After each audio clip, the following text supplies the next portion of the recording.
It's time for Cedar Park Timberwolves baseball.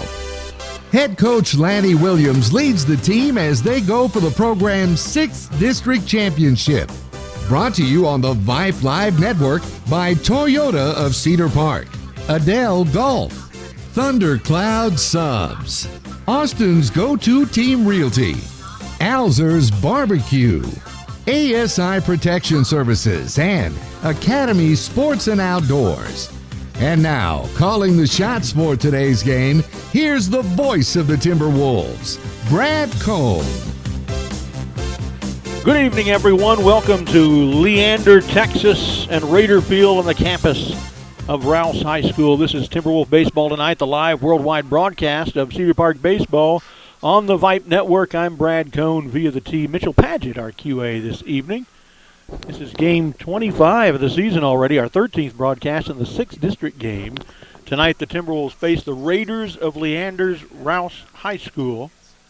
Cedar Park looking to extend a school record 11-game winning streak, and to do that, they're going to have to beat an awfully tough baseball team. Georgetown has the only all-time winning record against Cedar Park in district baseball of all their other district opponents through the last 10 seasons. Rouse has the best win-loss record against Timberwolf baseball.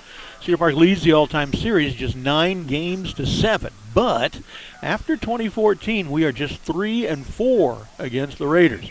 We've not beaten them in just over 3 years since a 12-0 run rule rout right here at Raider Field on March 24th, 2018. Rouse started out their 2021 season strong, winning their first 12 games, a streak longer than our own current school record streak of 11. Then something happened. They lost to College Station 11-5 the day after we almost no-hit them. And then McNeil 15-1 the day after we almost run-ruled them to close tournament play. And their struggles have continued into this first round of district games. The Raiders started out with losses to Leander and Liberty Hill to set a 4-game losing streak at the time. Then they beat Glenn and Eastview before losing to Stony Point in a non-district game. Their most recent game, a 10-5 win over a faltering Georgetown team Tuesday night. So they have won 3 district games in a row. They are 15-5 overall, but only 3-5 since March 11th and 3-2 in 25 5A action. They have not beaten a team with a winning record in 9 games. This is the 258th broadcast of Timberwolf Baseball on KMAX Sports or the Vype Live Network since we started this in 2008. Our sponsors of Cedar Park Baseball this season, ASI Protection Services, Toyota of Cedar Park, Adele Golf, Alzer's Barbecue, Austin Go-To Team Realty, and Thundercloud Subs. The team is now 19-3-2, and as we said, the current 11-game winning streak, the program's longest ever. On Monday, the Timberwolves moved up a notch to number 5 in the statewide 5A poll. College Station is 12th in the 5A poll. Lake Travis still number 1 in the 6A poll with Round Rock at number 16. This current number 5 ranking is our program's highest since the 2002 team opened that season ranked number 1. Give you a little context on where we're ranked. Here's the current statewide top 10. Friendswood's number 1, 16-0. Number 2, Gregory Portland's 21-0. Number 3, Sherryland Pioneers, 19-1. Barbers Hill at number 4, they're 17-4. Then we're at number 5 at 18-3. 19-3. Then Brenham's at number 6, Coach Williams' old team. They're at 18-2. Corpus Christi Veterans Memorial 17-4. Aledo at 8th at 13-5. Lubbock Cooper's number 9 at 16-4. Kingwood Park number 10 at 20-4. Now here are the scores from last week's Game 4 of District 25 5A action. I shouldn't say last week, it's just really 48 hours ago, Tuesday night. Of course, we beat Eastview 8-0. Adam Vaughn with a 2-hit complete game shutout in that one. Rouse over Georgetown 10-5. Leander 3, Liberty Hill 2, and Marble Falls 12, Glen 2. And all that makes the current standings look like this. Cedar Park on top at 5-0 and 19-3. Leander is in second, just a game back at 4-1 and 11-10 overall. Liberty Hill at 3-2, and so is Rouse. Liberty Hill 15-7, Rouse 15-5 overall. Then Georgetown and Georgetown Eastview both at 2-3. Marble Falls at 1-4 got their first district win by shutting out Leander Glen, who is 0-5 and tail end Charlie in the standings at the moment. There are 3 other 25 5A district games tonight. 4-1 Leander at 0-5 Glen. 3-2 Liberty Hill at 2-3 Georgetown. 1-4 Marble Falls at 2-3 Eastview. Academy Sports and Outdoors, a major sponsor of the entire Vype Live network. For all the ways you love to play, Academy makes it easier than ever to gear up and have fun out there. Get free shipping on your favorite brands at academy.com or get free curbside or in-store pickup at your nearest Academy store. Gear up this spring at Academy Sports and Outdoors. Timberwolves going for all-time win number 390 here in their 22nd season of varsity play, and it would be their 161st win on a live K-Mac or Vype broadcast, and of course looking to extend a school record 11-game winning streak and get their 20th win, the earliest on the calendar in program history. All that is at stake tonight. I've done a little research between games here, and I've found some information that should impress you as to how well this baseball program is doing right now. We're going to have the national anthem, and we'll come back. I've compiled some numbers on every season since we began broadcasting Cedar Park baseball in 2008, and we've got some pretty interesting numbers. I'm going to step aside here for our national anthem.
All right, ready to get underway here at Raider Field.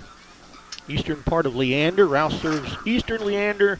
Leander serves central and western, and Glen serves northern Leander. This is one of the only fields in the district. Glen has another that is facing mostly east, a little bit. It's kind of east-northeast. Catcher throwing to second base. A wind weirdity tonight. See the American flag out there blowing around. It's been happening. There it goes again. And the Texas flag right next to it is not blowing. Now, either they have tied some bowling balls to the bottom of the Texas flag, or I don't know. Wind weirdity out there. It's been doing that ever since I've been watching, starting about 30 minutes ago. So maybe the American flag is made out of material that is far lighter than the flak jacket kind of stuff maybe they've made the Texas flag out of. I don't know. Here are your starting lineup. Cedar Park, of course, the visitor tonight. Leading off, playing third base, Cade Haught. Batting second, playing second, Gunnar Absek. Batting third at short, Ryder Hernandez. Batting cleanup, right fielder, Cannon McDonald. Batting fifth, and left field, Trey Verver. Batting sixth, the DH, Adam Vaughn. Batting seventh, first baseman, Hunter Hewitt. So there's a change. No Louis Alonso at first tonight. Batting eighth at catcher, Josh Bretz. And batting ninth, in center field, Darian Sue. So again, for your scoring card at home, Haught, Absek, Hernandez, McDonald, Verver, Vaughn, Hewitt, Bretz, and Sue. And we'll give you the lineup, or the hitting order rather, for the Rouse Raiders when they come to the plate in the bottom of the first inning.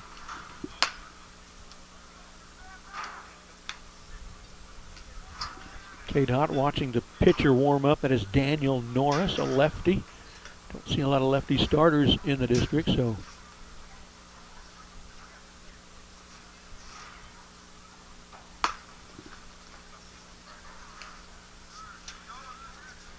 Okay, so we'll get the scoreboard updated for you. Top of the first.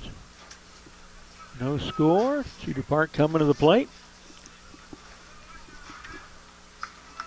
Nice night tonight. Wind is kind of blowing in. It was blowing across from the right field foul pole to the left field foul pole when I first got here. Now what wind there is kind of in our face. So here's Cade Haught.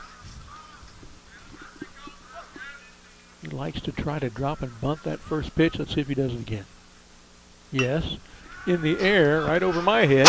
Bang! Right behind me in the metal stands. 0-1 to Cade.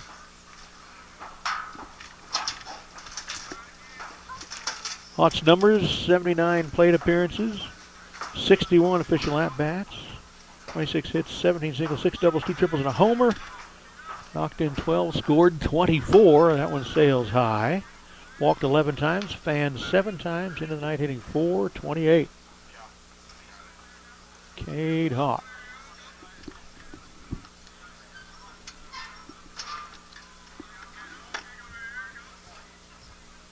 The 1-1 inside, almost hits a kneecap. 2-1.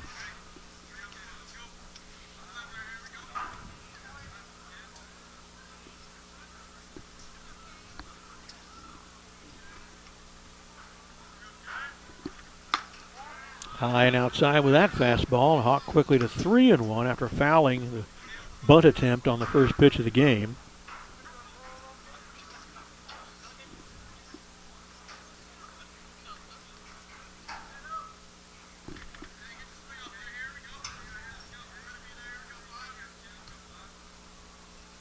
Kicking the throw by Daniel Norris is low with the heater, and Haught becomes an 88%er. On for free as a leadoff hitter of an inning. Here's Gunnar Abzek.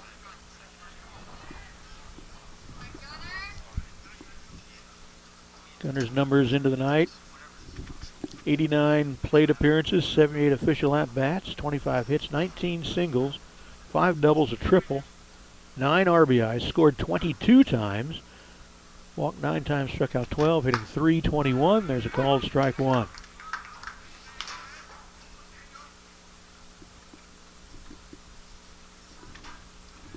Not quite as good a crowd here tonight as we had at home the other night. Of course, that was Teacher Appreciation Night. Throw to first, closer than I hoped. And that's their first throw over.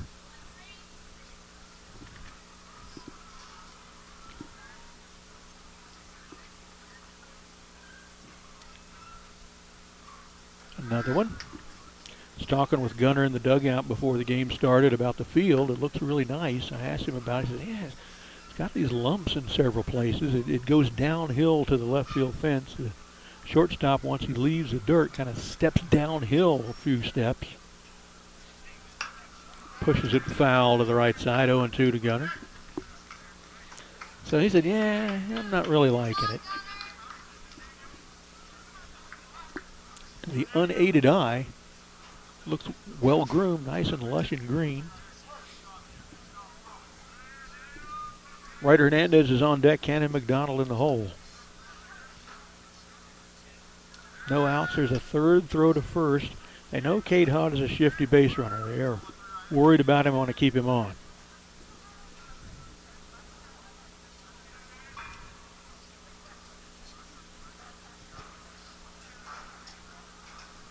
That one high and out.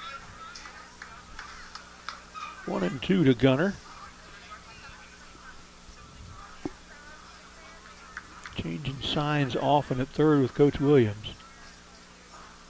Putting on and taking off plays, I suppose. Not much of a lead for Haught. You can see there at first, and they'll throw to him again. Because there's not much of a lead, he's back easy. Fourth throw already to first. We're only on the second batter of the game.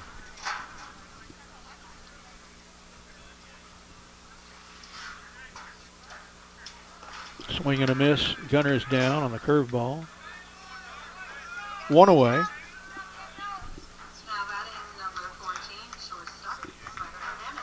Here's Ryder.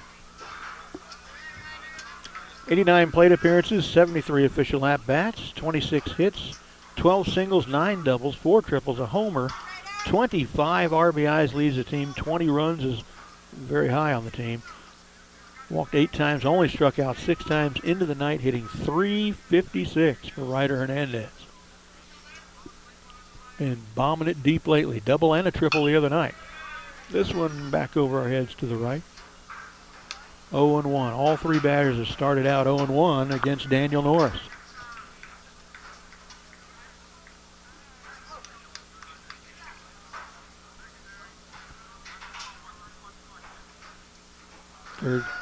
First base draws another throw from the lefty Daniel Norris, his 5th.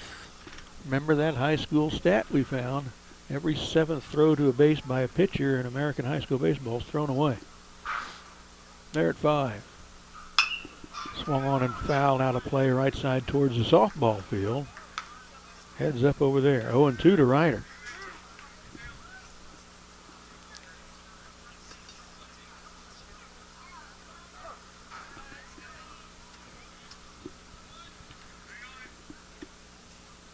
One out. This one again fouled out of play to Ryder. I am going to try to keep up with the balls, or excuse me, the outs tonight. Let's see if I can do that. Just going to say outs blank if there are none, and then either 1 or 2 when we get 1 or 2 in an inning. 0-2 to Ryder Hernandez. Fouled in the plate area, and Gunnar was running on it.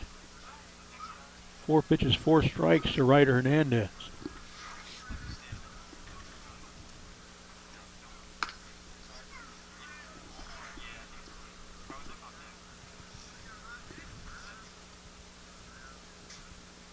Cedar Park 19-3 with a couple of ties, and if they could win tonight, it would hit the 20-win plateau for the 10th time in program history and the earliest date on the calendar ever in program history. I believe the earliest other date is, let me look here,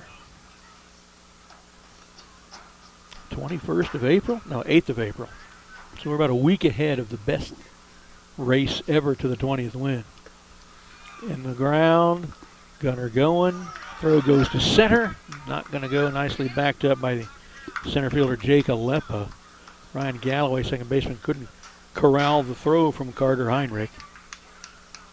So Haught is at second with a stolen base. Pitch missed for Ryder, way low. It's 1-2 the count. This is pitch number 6 of the at-bat.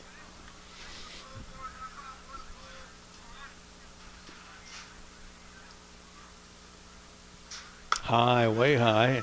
Gets away from the catcher again, and there goes Cade Haught to third. Meanwhile, 2-2 to Ryder Hernandez. Here comes pitch number 7 in the at-bat. One out, Haught at third. Only had 3 batters in this baseball game. The pitch. Swing and a miss, and Ryder is down. Something that tailed outside and down. Nice pitch by Daniel Norris. Ryder don't strike out much. I think it was 6 times this year, and that's number 7. Cannon McDonald, the right fielder. 61 plate appearances, 48 official at-bats, 20 hits, 13 singles, 3 doubles, 3 triples, and a homer. 13 RBIs, scored 11 runs. That one's outside, 1-0 to Cannon. He's been hit 6 times. Walked 4 times, struck out 8 times, and into the night hitting .417 in the cleanup spot tonight. Here's the 1-0. Outside and low, 2-0. Absek and Hernandez both started out 0-1 and both ended up striking out. 2 outs now with Haught at third. Get the outs. Let's see, I didn't know if I'd be able to keep up with that or not. It's a new thing, so I'm going to have trouble remembering to go do it. Meanwhile, the pitch misses. McDonald is at 3-0. Trey Verver on deck. Adam Vaughn DHing in the 6th spot tonight. He is in the hole.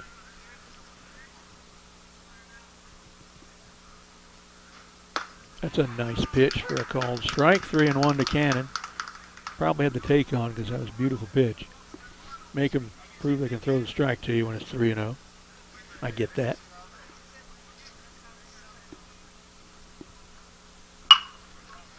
This one. Second baseman can't come up and get it in the grass. Run scores an RBI for Cannon McDonald. Beats it out. Cedar Park leads 1-0. Hot scoring from third on the play.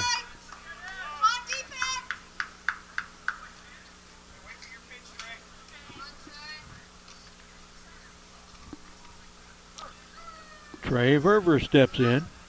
83 trips to the plate, 60 official at-bats, 22 hits. That one's high, 1-0. 7 are singles, 12 doubles, 3 homers. Guy's got 15 extra base hits and only 7 single base hits.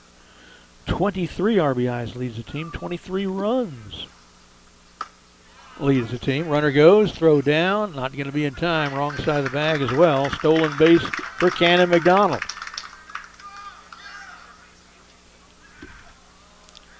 Verver looks like he leads the team in walks too with 16. Strikeouts 16, also leads the team. 367 is average coming in tonight. 2-0 the count to Trey. Inside, almost hits him. 3-0.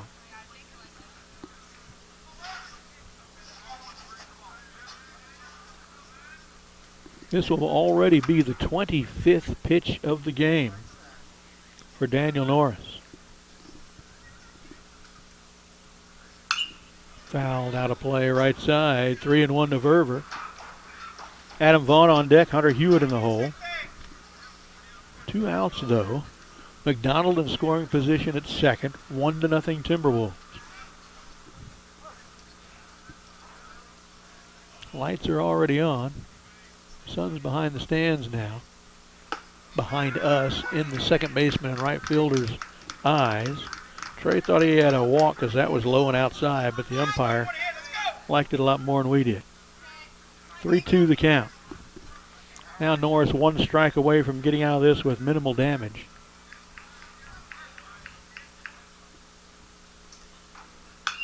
Fouled off. Verver stays alive. Here comes pitch number 7 to Trey.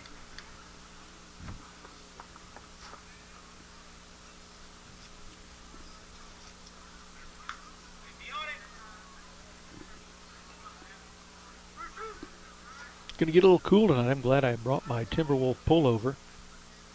Hope my fingers can take the cold.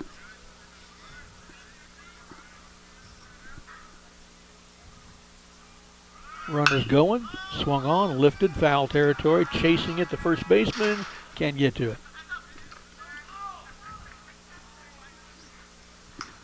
Still a full count to Trey Verver.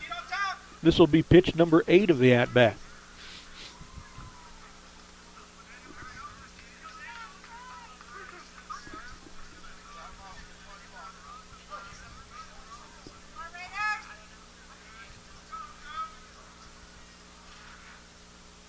Two looks at second by Daniel Norris. High and out. Verver with an 8-pitch walk. McDonald still at second. 2 outs for Adam Vaughn, the DH. For Adam, 29 plate appearances, 22 official at-bats, 3 hits, all of them singles.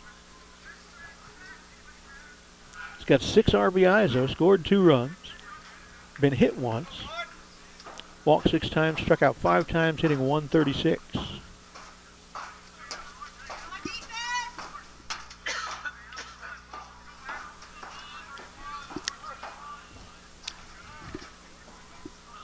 Two outs, first and second for Vaughn. Norris will kick the runners back to the bag. Hunter Hewitt's on deck. Josh Brett's in the hole.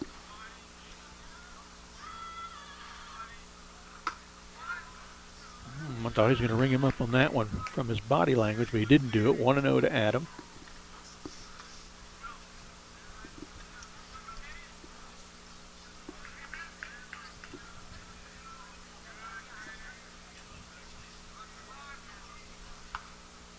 7:15 here in Central Texas. Sunset tonight, 7:52. Hit on the ground as the runners were going, but foul to the right side. 1-1 to Adam.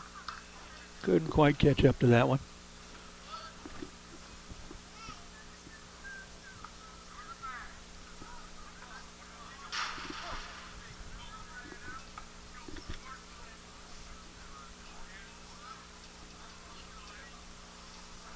Another couple of long looks at second. Here's the 1-1. Nope, it's going to kick him back to the bag.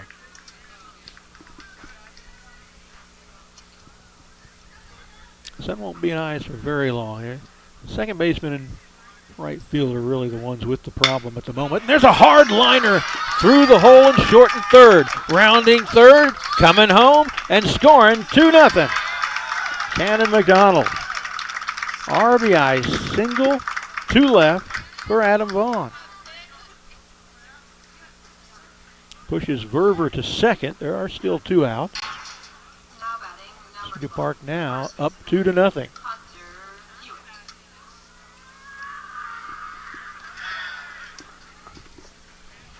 Hunter Hewitt has been announced, but Chad Krempin, longtime coach here at Rouse, done a great job turning the program around. He's going to have a conference at the mound. So let's see for North. Let's see, that's 2 hits, 2 runs, a walk, 2 walks, and 2 strikeouts.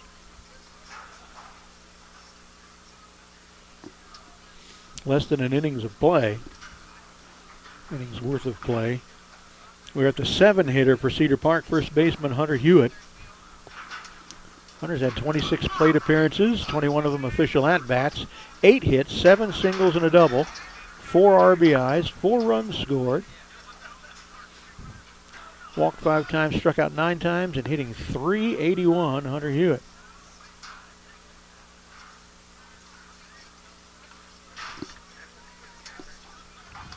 Big, tall strike zone for Hunter.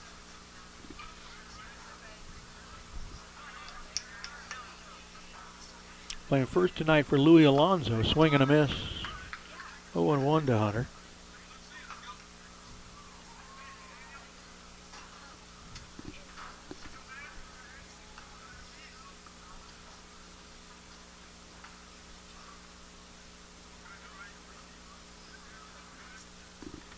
This is pitch number 34 already, and it's a fastball strike 0-2. So he will throw at least 35 pitches in the first inning. Boy, that's a way to dig into a pitching staff. Cedar Park usually kind of aggressive hitters, but they've gone deep in the count several times here in the first, making him throw. Runners moving, swing and a miss. Cedar Park is down. All 3 outs in the innings are strikeouts. 35 pitches thrown by Daniel Norris, but the Timberwolves score 2 runs on 2 walks and 2 hits. Let's let you listen to the sounds of the ballpark here.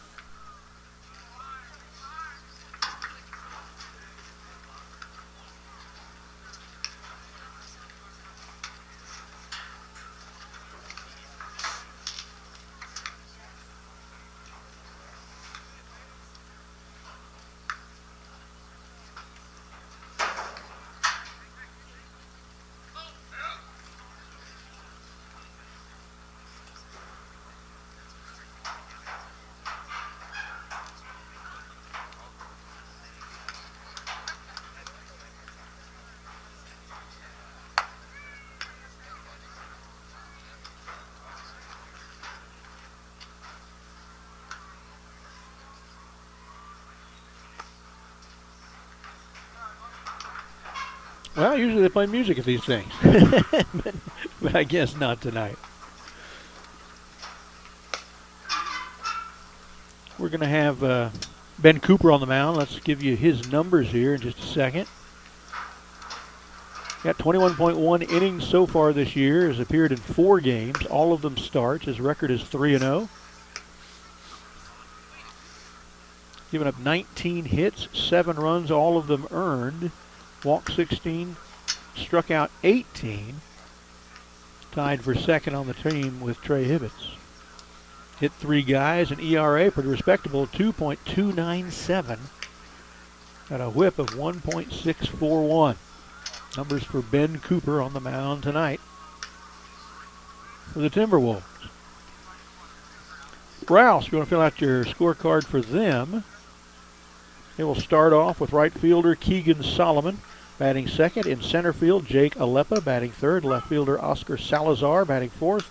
Third baseman Colby Diaz, batting fifth. The DH Brian Templeton, batting sixth. Playing first base Drew Forcell, batting seventh. At second base Ryan Galloway, batting eighth. At short Lucas Sparshoe, and batting ninth the catcher Carter Heinrich. So Solomon, Alepa, Salazar, Diaz, Templeton, Forcell, Galloway, Sparshoe, Heinrich. We don't have any numbers on them, but here's right fielder Keegan Solomon.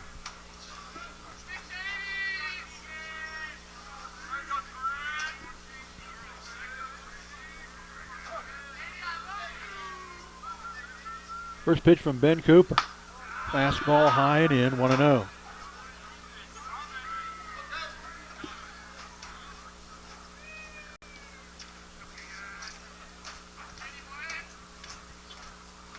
Swung on and drifted high left side, but it's going to be foul.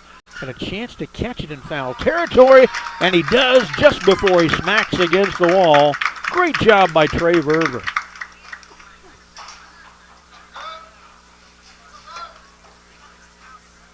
Thought that was going to go farther foul, and he only caught it a step or two into foul territory, only about a step or two away from the fence. So here's Jake Alepa, the center fielder. Oh, and he hits him. So Alepa to first as a hit batsman.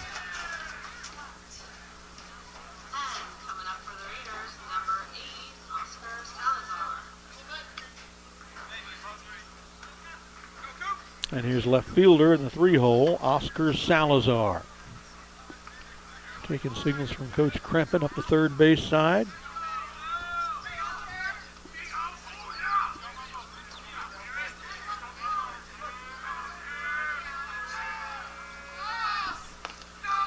In the dirt, not going. Brett's got to it quickly.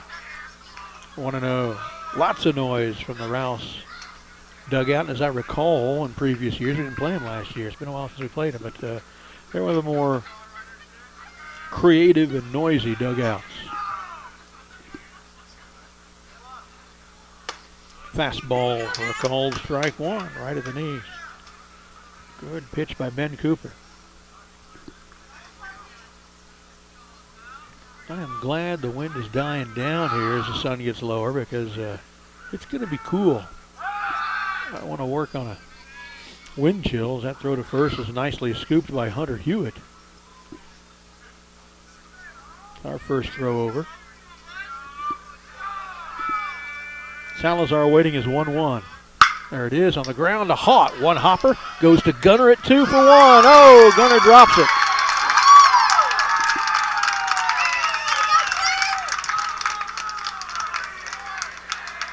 So Salazar lives at first on the fielder's choice. Alepa lives at second on the error.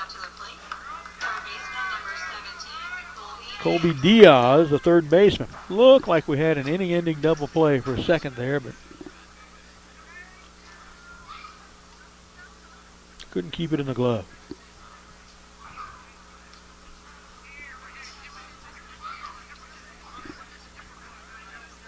Third baseman Colby Diaz.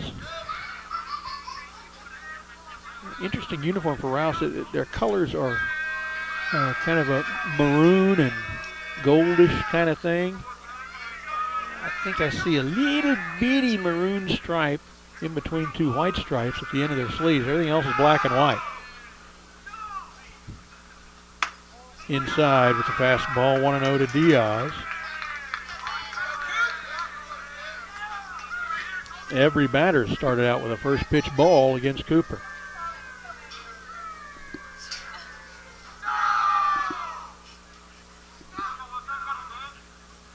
Oh, nice pitch. Called that a strike a minute ago. Didn't like it now. 2-0. All we ask for is consistency.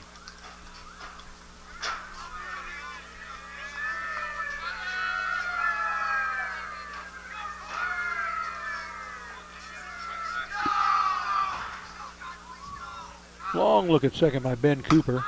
Fastball stays too high. 3-0 to Diaz, who is the cleanup hitter. They've got the tying run aboard at first in the form of Oscar Salazar. Jake Alepa in scoring position at second. The pitch from Cooper. There's a strike.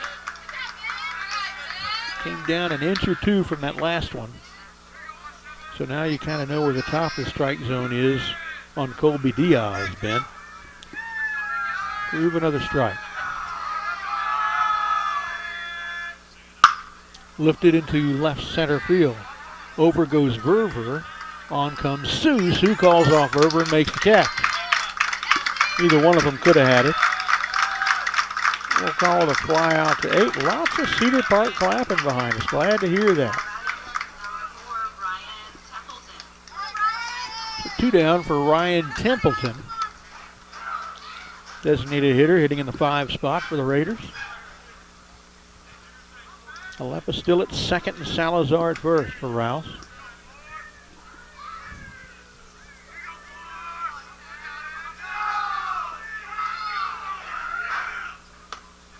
Called strike on the outside edge, 0-1. First guy to start out 0-1 against Ben Cooper.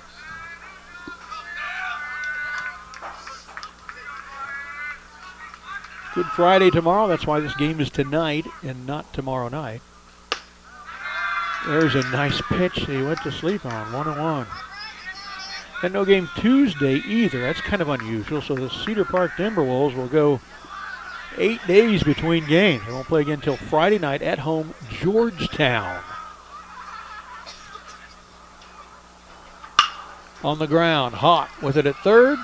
He'll go across the diamond for the out. And it gets away from him. A throwing error on Hott into the ground. The runner comes home and scores. It's 2-1. 2 errors in the inning. Both in the infield.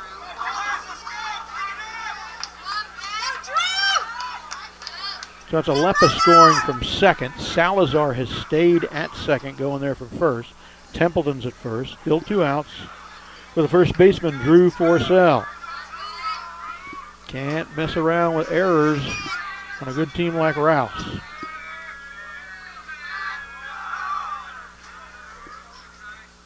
Fastball high, 1-0. Forcell, the 6th batter to the plate this inning for Rouse. We sent 7 and scored 2.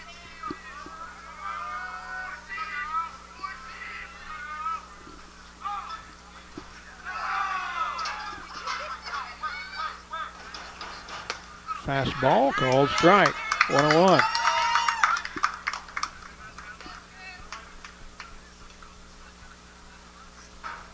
This will be only the 17th pitch of the inning for Ben Cooper. Coming right here. 1-1 to Forcell. Fouled. Back to the screen, 1-2. Now strike away. Getting out of this with only 1 run in.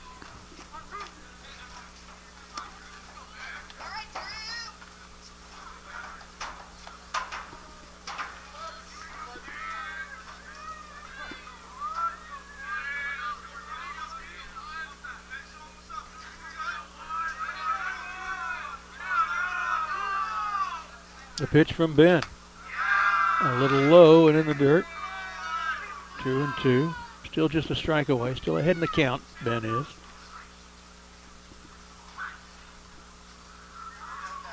And look at those flags behind Ben's head now. No wind at all.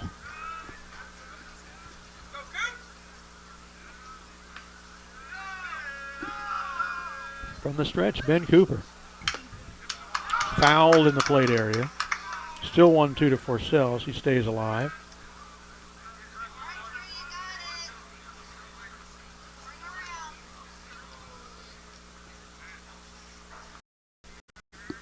Ben's done the job. Foul ball fly out. Fly out. Easily tracked down by 2 players in left center. Then 2 ground balls that both should have been outs. That one in the dirt gets away from Brett. Runners will move up, and the count runs full to Forcell. Templeton to second. Salazar to third with the tying run.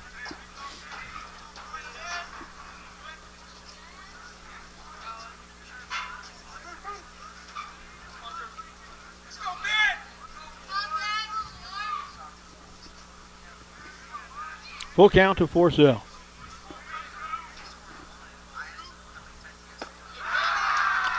Low, and it walks him. The bases are loaded. First walk of the game for Coop. So Forcell at first, Templeton at second, Salazar at third. There are 2 outs for the 7-hole hitter, second baseman Ryan Galloway, and boy, could we use an out to keep this lead. Called strike 1. Good pitch. Throw strikes.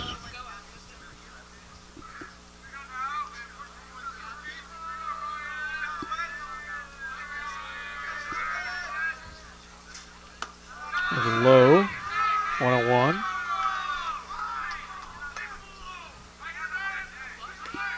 And 11 balls and 11 strikes thrown in this inning by Ben Cooper.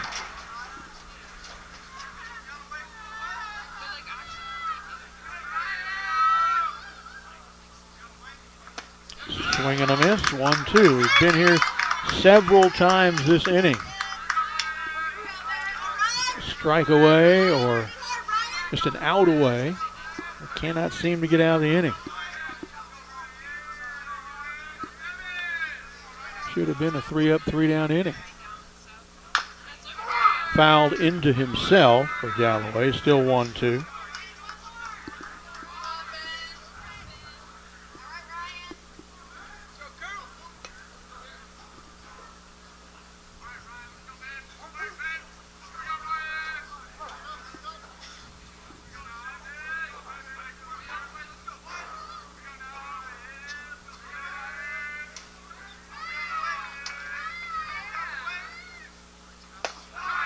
Oh, there was strike 3. Umpire missed it.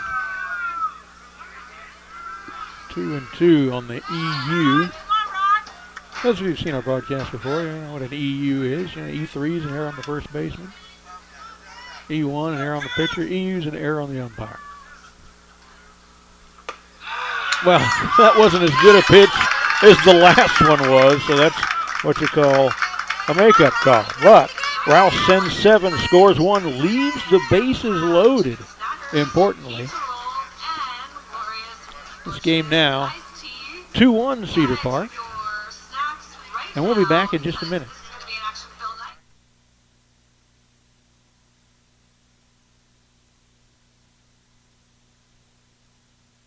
Thundercloud Subs is a neighborhood sub shop with a rich tradition of good-natured people serving fresh, fast, and healthy food in a quirky and fun atmosphere. Founded in Austin in 1975, Thundercloud has the simple philosophy of selling a great sub at a reasonable price with superb ingredients. Scratch-baked bread, meats, cheeses, and produce sliced fresh every day. All these ingredients come together to create the one and only Thundercloud Sub at 4 Points and at 700 East Whitestone in Cedar Park. You know the Alzer family. They've been involved in Cedar Park sports for years, just as Alzer's Barbecue has been involved in Cedar Park cuisine for years. It's one-of-a-kind, authentic Texas barbecue. Brisket, turkey, chicken, lamb, terrific sides and sauces. It's sheer succulence. That's Alzer's Barbecue, next to the Shell Station on 1431, just east of Lakeline. Open Friday through Sunday, every weekend.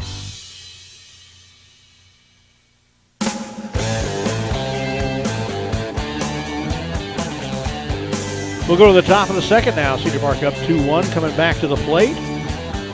See if they can do a little bit more damage to Daniel Norris and the chances of his Rouse Raiders. They are at 8, 9, and 1 in the order. Josh Bretz, Darian Sue, and then back to Cade Hod at the top. Pitch count's pretty high. 62 total pitches thrown in the first inning, 35 by them,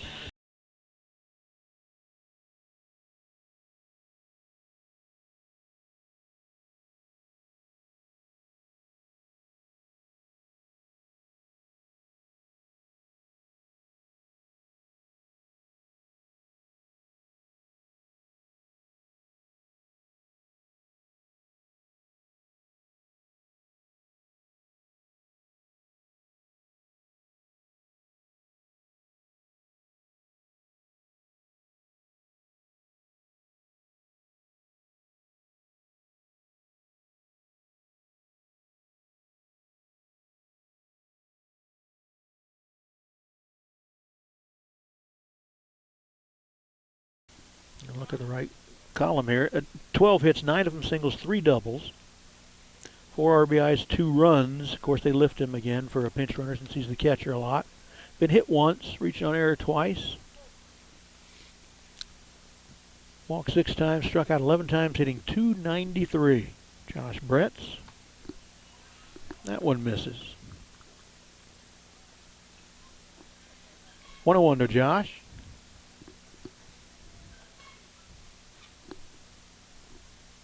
Darian Sue on deck, Cade Hott in the hole. This one a chopper to second.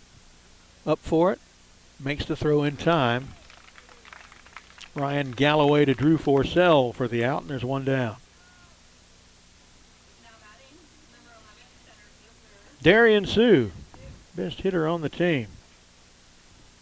62 plate appearances, 57 at-bats, 30 hits, 23 singles, 5 doubles, 2 triples, 13 RBIs, scored 16 times, been hit twice, walked none, called strike 1, struck out just once, into the night hitting .526. I think that average just gets better every game, seems like. Nobody on, 1 out for Darian Sue. I knew I was going to have trouble keeping up with that outs thing. Got it correct for you now. That one misses, 1-1.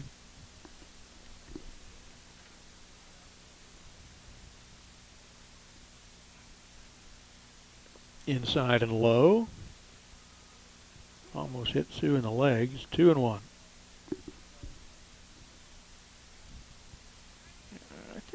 I gotta stop and get something to eat on the way home tonight.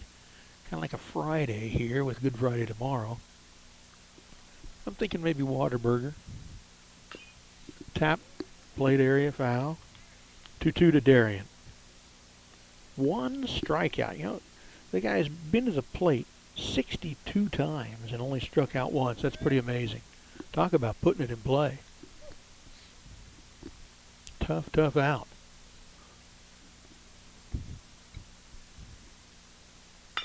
On the ground over the pitcher's head, a 2-bouncer at short. He gathers it, fires in time, and one of the rarer times we've seen Darian Sue thrown out. Lucas Sparshoe to Drew Forcell on the 6-3.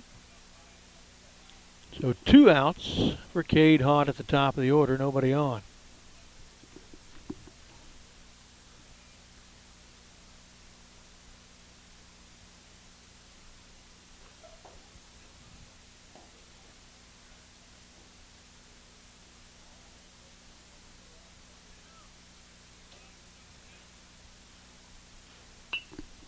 This one, Cade bunts, left side, pitcher down on it, no play with Cade's speed. Once again, I don't know how he catches so many people by surprise. He does it on the first pitch almost every at-bat. Third hit of the game for Cedar Park. 5th base runner. 2 outs for Gunnar Abzek, into the night hitting .321, but struck out swinging at a 1-2 pitch as the first out of the first. Runner's going. Gunnar bunts it.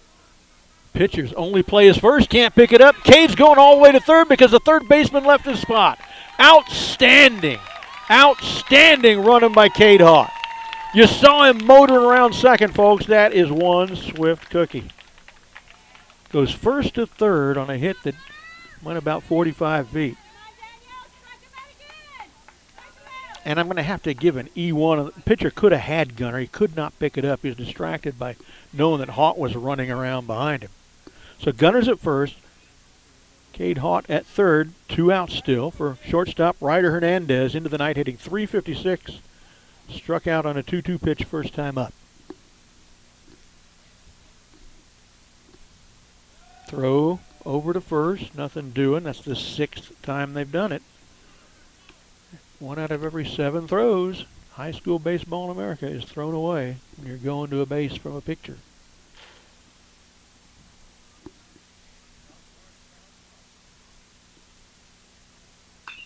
Ground ball to the third baseman. Looks at home, goes across to first. makes the play, so Cedar Park does strand the runners as Ryder grounds into the 5-3. So we'll come back in a minute with Rouse at the plate in the bottom of the second.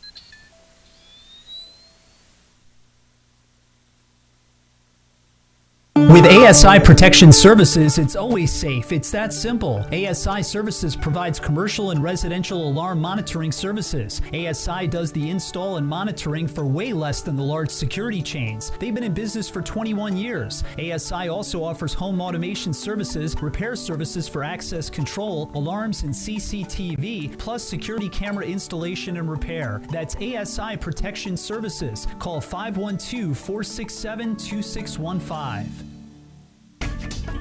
Austin Go-To Team Realty. If you're thinking about selling your home, now's the time. Contact Greg Oleski for a free market analysis of your home's value and take advantage of this seller's market. Whether you're buying or selling, Greg's your go-to agent for all your real estate needs. Contact him at 512-779-3767 or Greg O at austinrealestateexperts.com. That's Austin Go-To Team Realty.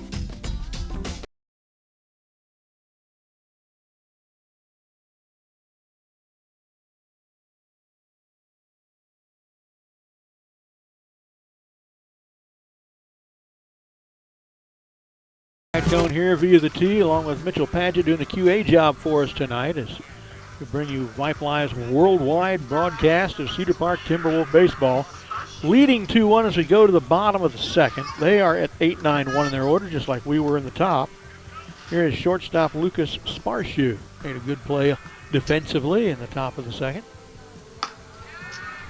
Too high, 1-0 to Sparshu. Carter Heinrich, the catcher, is up next, and then we're back to the top of the order with right fielder Keegan Solomon. Fastball out and away, 2-0. Now, I mentioned this in the pregame show. I've counted each season's wins, losses, winning percentage, runs scored, average run score per game, how many times they scored double-digit runs on someone, the date of the 20th win, and how many games each team has played at their 20th win. 2-1 now. Every team from 2008 forward. Now, provided there's a win tonight, this 2021 team would lead in 5 of those 8 categories. High and out, 3-1.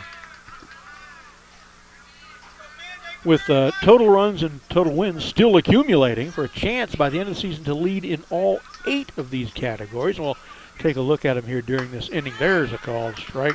Full count now to Sparshu. Don't make him an 88%er. There's only been one 88%er in this game, and yes, came true. Cade Haught scored in the first. Wind in the delivery, a nice pitch, but he had a few strikes, not called strikes by this umpire tonight. Sparshu with a full count walk to lead off becomes an 88%er. Bottom of the order, 9-hitter, catcher Carter Heinrich.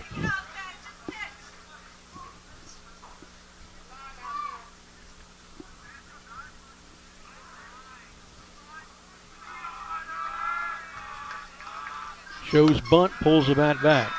Let's look at some of these. Wins. Well, the leading team in wins was the first team we broadcast, 2008. They got 27 wins because they went 5 rounds deep in the playoffs. So they had, 9 playoff wins. Went into the playoffs with only 18 wins so far that season, but ended up with 27. Showing bunt again, pulls the bat back. Pitch goes outside. 2-0 to Carter Heinrich. Our team at 19, looking to go to 20. There's 26 wins in 2011. That's the next most. 25 and 17, that's the third most. Showing bunt again is Heinrich. Pulls the bat back, takes it as a strike. 2-1. Look at losses. We have never had a single-digit number at the end of the season in our loss column. It's always been something. 11 in 2019. This one on the ground into left field between short and third. The no-hitter is done. Our 9 guy got one. Pushes Sparshu to second with no outs. Heinrich at first. Top of the order with Keegan Solomon, right fielder, leadoff hitter.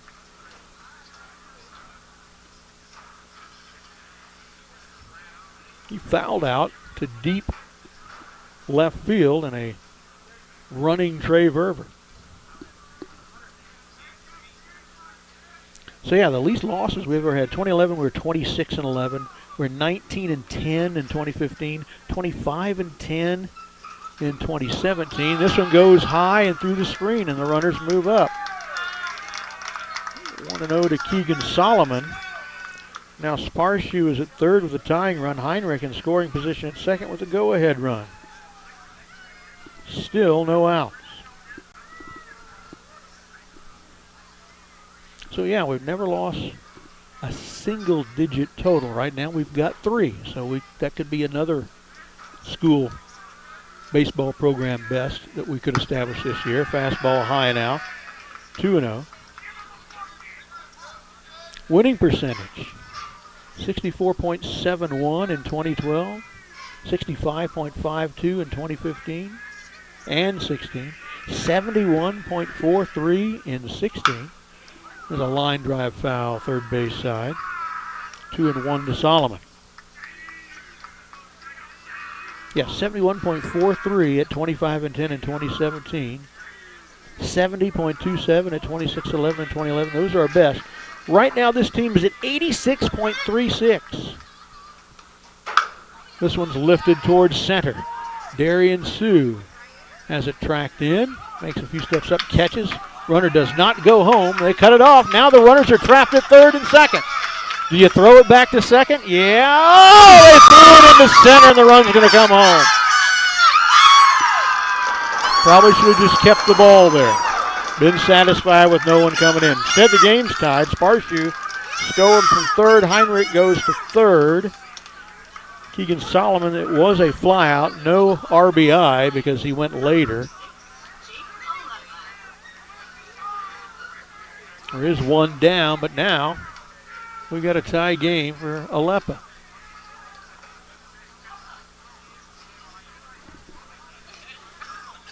Two-hitter, center fielder is a hit batsman. Advanced to second on an error scored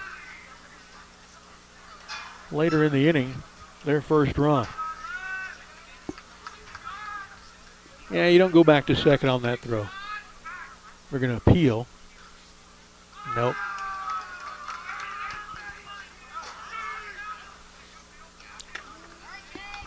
It's a good choice. I don't know that, I think he was generally off the base when the catch was made. Then the throw went home. I didn't see him go back either. He started going he went all the way to third.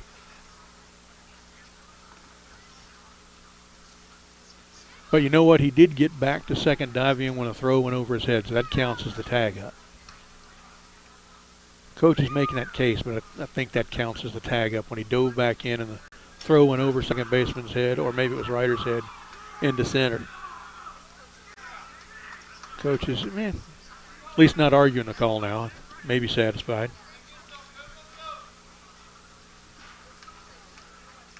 So one out for Jake Aleppo and a tie game now.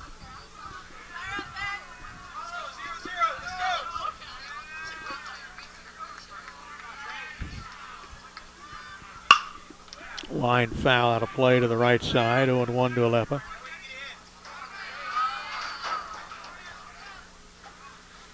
One of only 3 guys in 11 hitters to start out 0-1 against Cooper tonight. Not really where you want that stat. That one low and out, 1-1.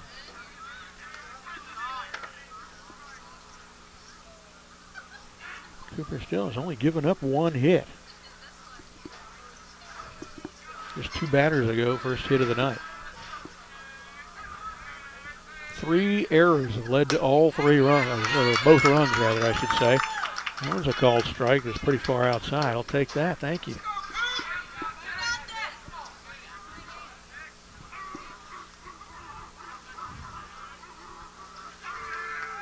Pitch from Coop.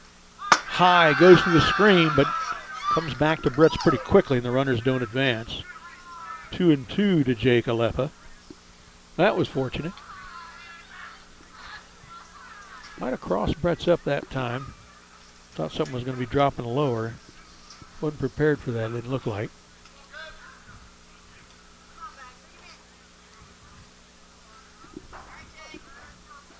Need to get this batter with a runner at third, one out.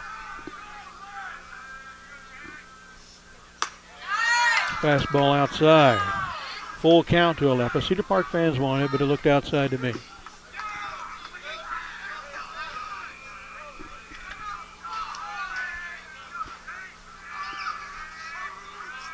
Pitch. Fouled out of play right side over the Rouse dugout. Still full count. Here comes pitch number 7 of the at-bat for Jake Aleppo. Cedar Park took a long time to get their bats going the other night. The lead was minimal with only a pair of hits until late in the game when they exploded and won 8-0 anyway. Ryder charges that one on the grass. Nice defensive play over to Hunter Hewitt for the out at 1. And there are 2 down on that 6-3. Runner Heinrich stays at third. Ryder looked him back. Here's Oscar Salazar.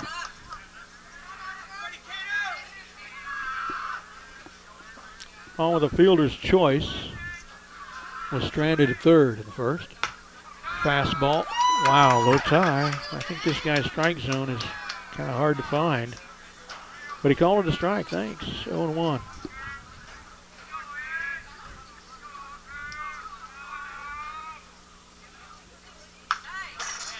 Hard to nibble around the edges like pitchers like to do, and the strike zone is a moving target. That one's fouled into the screen, 0-2. Now a strike away for Ben. We're getting out of this inning without ending up trailing. Oh, it goes to the screen. Here comes the runner. Bretts can't get to it quick enough. So much for not trailing. So every run so far on fielding miscues. Heinrich scores from third. Face our first deficit of the game. 3-2.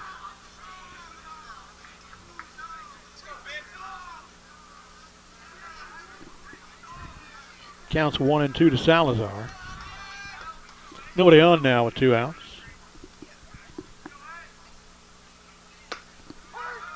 And wish that had happened on the last pitch. So a walk and a single and then 3 straight outs, but not before more fielding miscues. Gave up 2 runs. So let's stay here for just a second. We're going to talk about some of these numbers I was tracking for you as well. Yeah, the winning percentage of this team just blows every other team away. The best we've had to date is 71.43, a 25-10 record in 2017, 4 seasons ago. 86.36 right now at 19-3. Runs scored. Well, the record is that team from 2008, the first one we broadcast that went all the way 5 rounds deep to the regional finals.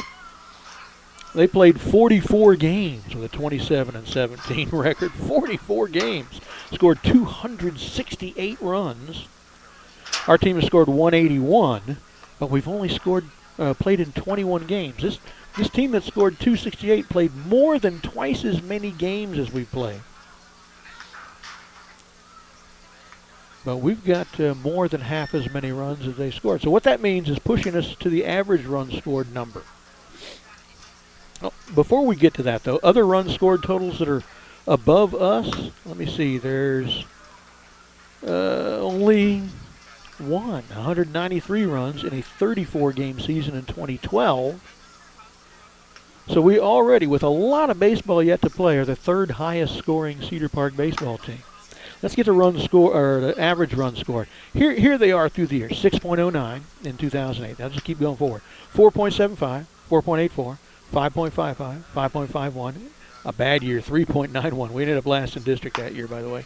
4.53, 4.31, 4.07, 4.86, 4.44, 4.84 in our most recent full season. So they're right there in the 4-point-somethings on average. This team is at 7.51, far and away blowing away every other team in scoring average. So those are some interesting numbers to look at. Cedar Park now in the top of the 3rd, needs to get going. 4, 5, and 6 in the order. Here's Cannon McDonald. Into the night hitting .417, had a RBI and an infield single and scored a run. Inside and low, 1-0 to Cannon.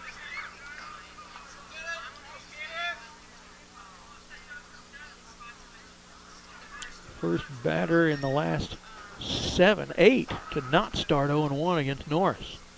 High and out. 2-0. Really hurt leaving runner at third in the last inning. And the 3 fielding miscues in the last inning that led to the 2 runs really hurt too. Fouled, out of play, right side for Cannon, 2-1. Now, something else we're going to be doing new tonight is I'm actively monitoring my Gmail account, bradrcone@gmail.com. BRADRCONE, and my middle name is a rule. So bradrcone@gmail.com. Fouled back the screen by Cannon. Count even now at 2-2. So fans, go ahead, contact us during the game. Give us your name, what city and state you're in, what player you might be specifically watching. We'll give you a shout out and read your message on the air. That's Brad R. Cone, BRADRCONE @gmail.com. So yeah, send me a message. Swing and a miss. They'll have to throw down to get Cannon, and they do. So start out 2-0, but then 3 straight strikes, and McDonald is down.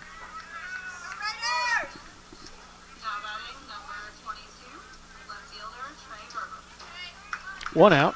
Trey Verver to the plate, walked and was stranded at second. We have stranded a couple of people in scoring position, so have they.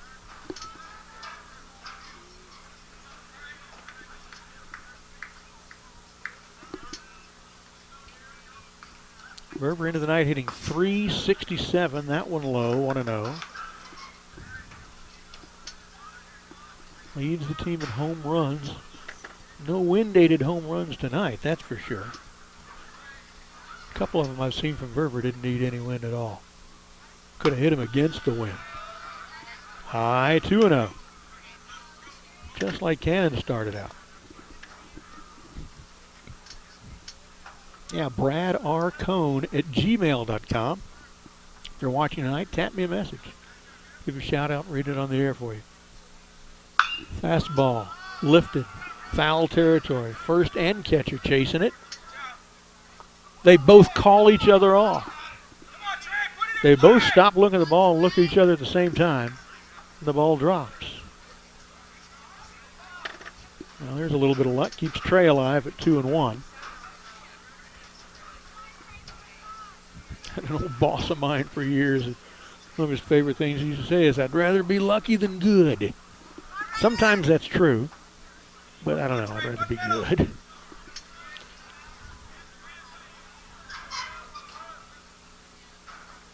High, 3-1 to Trey. Walked on a full count pitch in the first, but stranded at second. I'd rather see him be able to slug one. Nobody on to push around to the plate this time, but we'll get him on. Low. Ball 4. So a 1-out walk for Verver, his second walk of the game. Third walk of the game for Norris.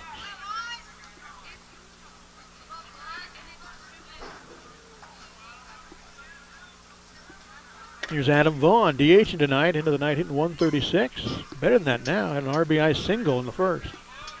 Well hit. Hard line drive between third and short. And there is throw 7 to the base. So now they're living on borrowed time.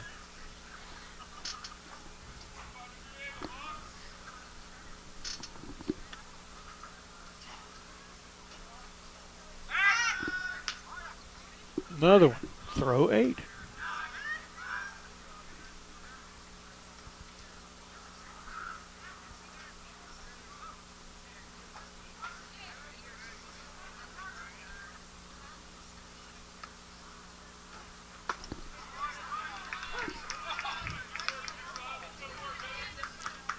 Called strike Devon, 0-1.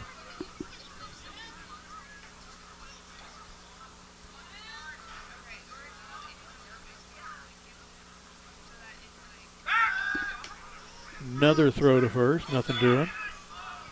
Throw number 9.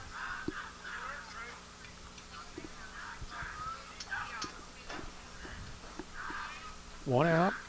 Verver at first for Adam Vaughn. Waits his 0-1 pitch from Daniel Norris. Runner goes. Throw down is on the wrong side of the bag and goes into shallow left field. And he'll easily get third. Good runner by Trey Verver.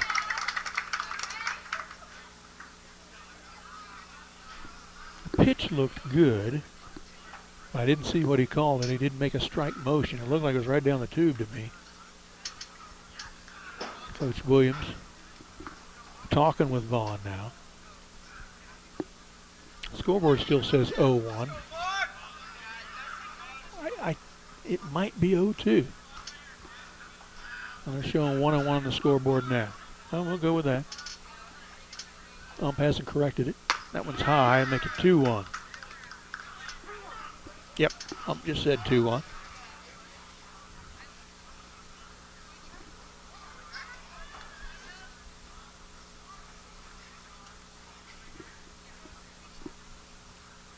The pitch from Norris in the dirt.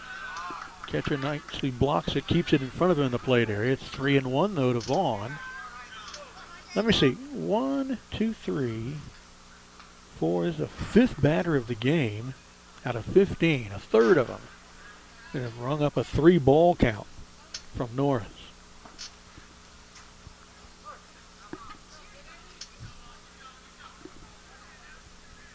Including these last 2 in a row. Here's the 3-1. Good pitch, strike 2.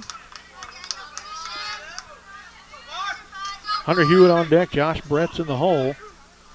Cedar Park needs to get busy on offense.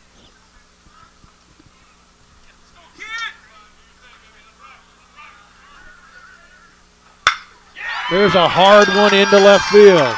The run will score. An RBI single to left again for Adam Vaughn. Came in tonight at 136. He's 2 for 2, and both of them singles between, hard hit singles between short and third into left, bringing home a run. This time it was Trey Verver to tie the game. Still one out. Vaughn at first for Hunter Hewitt. Update your score for you here.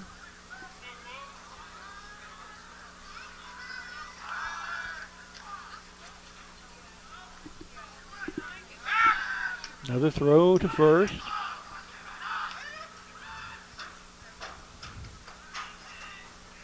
That's their 10th. Living on borrowed time. Hewitt waiting his first pitch. Into the night hitting .381, but struck out on an 0-2 pitch swinging. Fouled in the plate area.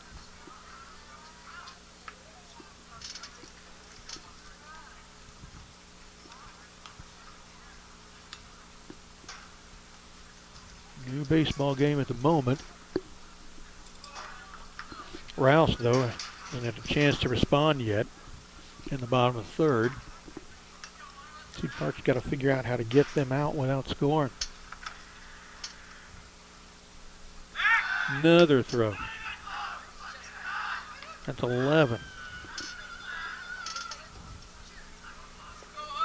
So far, none of the throws has been the A move, and that's where I'd really like to see the stat broken down.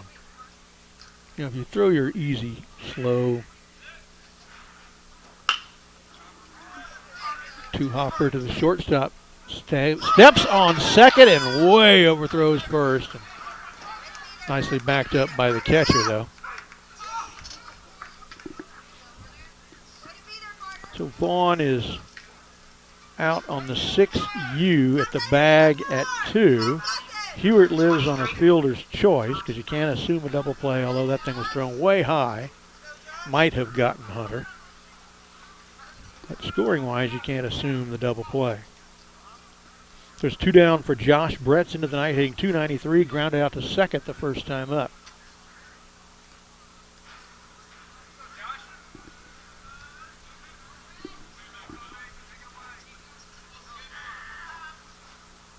Shows bunt, and thought it hit his ankle, but it just hit the dirt. Went through everything, though, so same job is done. Hewitt is moved to second. We don't have to worry about a play on Brett's.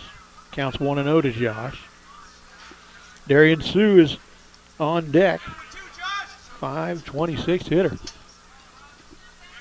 Great to get Sue and then Haught, Absek, Hernandez up. Do it all with 2 outs.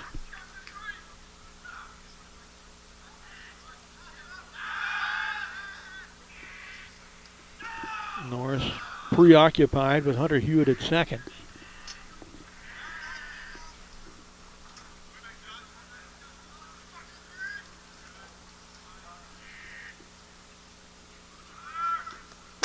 This one goes through, up, foul. Send Hunter back. Hunter's stolen 4 bases on the year, it looks like.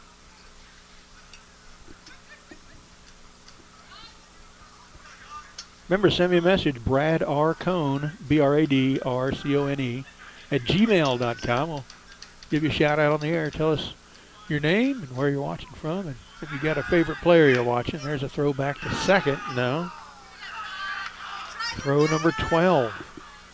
That was a little more difficult one. That was an A move.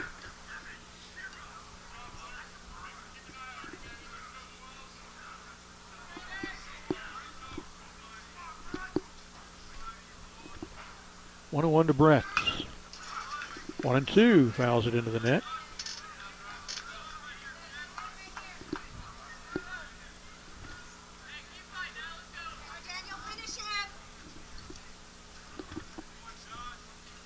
Sue is on deck, and we're back at the top of the order with Cade Haught.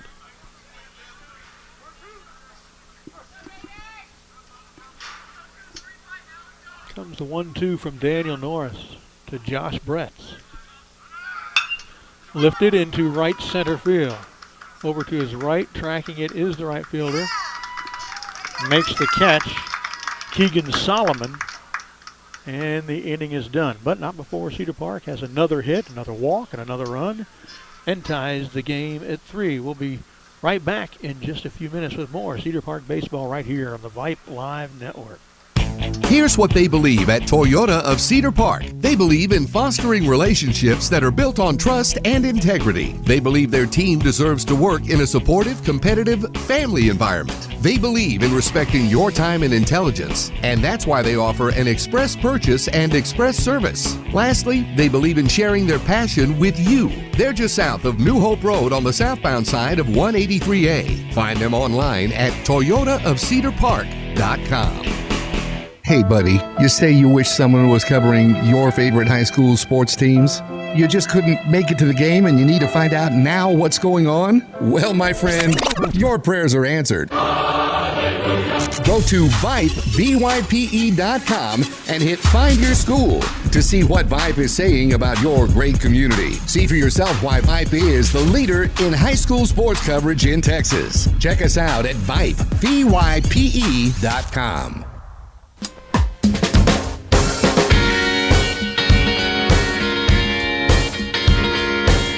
Brad Cone via the tee, bringing you the stuff from East Leander, Texas tonight. Cedar Park at Rouse, District 25 5A game. Game 6 of the district season. One more game, and we are halfway through district already. Cedar Park and Rouse knotted at 3. Cedar Park's batted 3 times, Rouse twice. They're coming up here in the bottom of the third. They're at 4, 5, and 6 in the order to face Ben Cooper, with third baseman Colby Diaz, DH Brian Templeton, and first baseman Drew Forsell.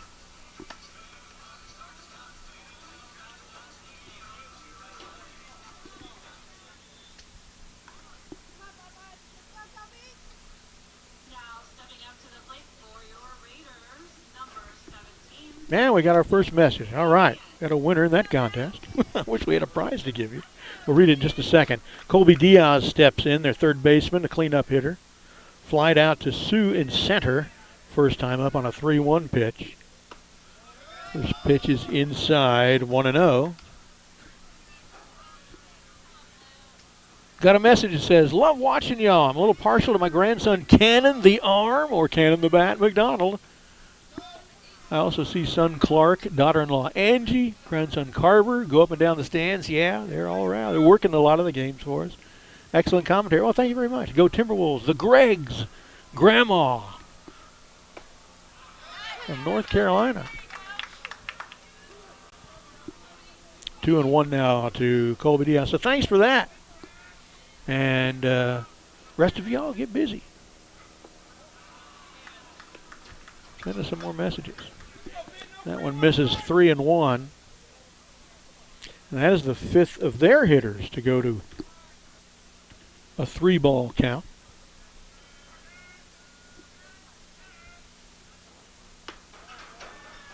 Ball 4. Diaz becomes an 88%er. We've had 2 of those in this game. We've had 1 and they've had 1. And they both cashed in on that 88%. Brian Templeton, the DH. Reached on an E5 but was stranded at second. Here comes Coach Williams to talk to Ben Cooper. Yeah, Raleigh, North Carolina. Easy for you to say. I had a daughter living in Fayetteville for a number of years, married to an Army major. We'd fly back and forth to visit them and go in and out of Raleigh-Durham Airport there, RDU. So I've been in and out of that airport many times. They had a hamburger spot in there in the old terminal where Southwest flies in and out of. And some of them, I can't remember the name of it, but Sherry and I, man, we've had their hamburgers every time we had to wait there. Good stuff.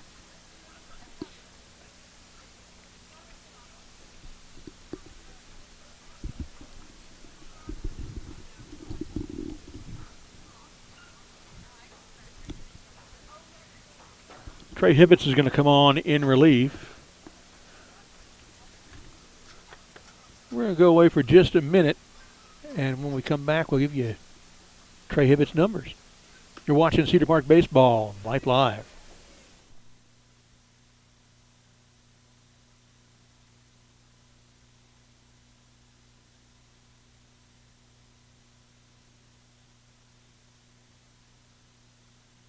Adele Golf, top-tier makers of custom clubs, EAS model putters, wedges, single-length irons. Golf Digest just awarded their EAS putters gold medals in the blade and mallet categories. Adele Golf, groundbreaking products that shift the thinking of the golf equipment industry. Adele Golf, where you go to get better. Simplify your game. Single length, single swing, your aim, your choice. That's EDELGolf.com. All right, you're watching Trey Hibbets warm up. We'll give you his numbers on the mound this year. 20.2 innings pitched, 7 appearances, 1 start, 2-0 record, mostly in relief. Given up 26 hits, 13 runs, 12 of them earned, walked 4, struck out 18. ERA of 4.065 for Trey Hibbets. Came on a couple games ago when the starter faltered after, about 2 or 3 innings, just about this same point in the game. And wonderful the rest of the game. I think he only faced something like 3 or 4 hitters over the minimum the rest of the game.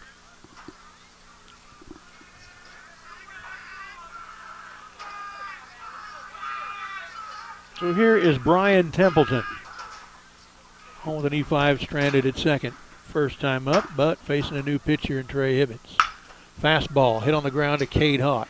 Looks at second, throws it. Does it pull him off the bag? He did not. Gunner with a great play, kept his foot on the bag, went far deep backhand to scoop that and get the out at 2 on Diaz. So he is down on the 5-4. Templeton lives at first on the fielder's choice. There's one down for Drew Fosell.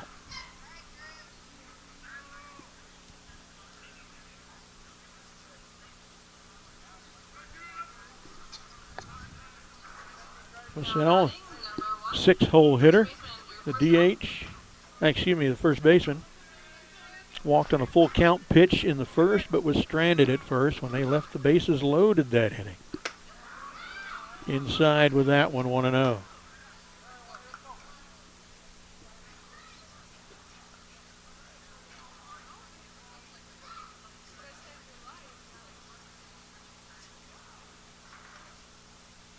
.56 pitches, that one's fouled. 101 to Forsell. 56 pitches tonight for the starter, Ben Cooper. 27 strikes, 29 balls.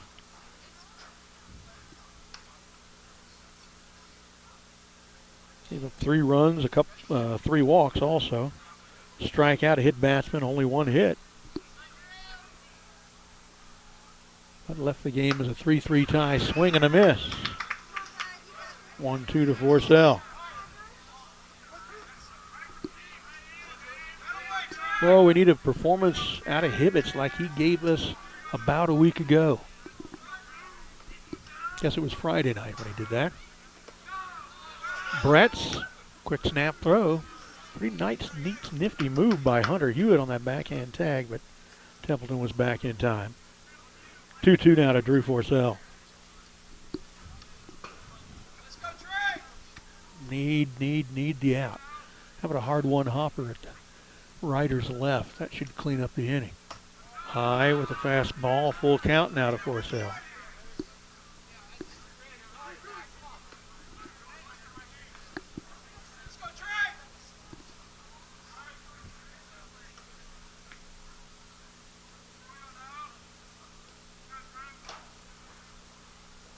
That one high, ball 4, walked him. Pushes Templeton to second. Here's one out for the 7-hole hitter, second baseman Ryan Galloway.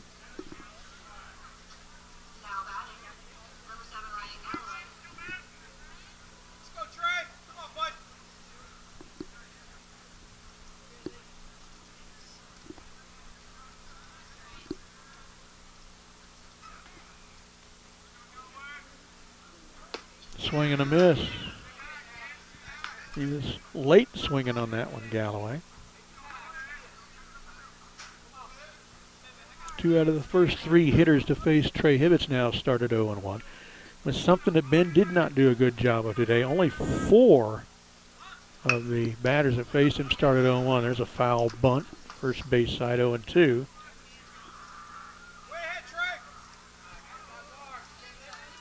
He faced 13 batters. Only 4 of them started out 0-1. That is a critical thing.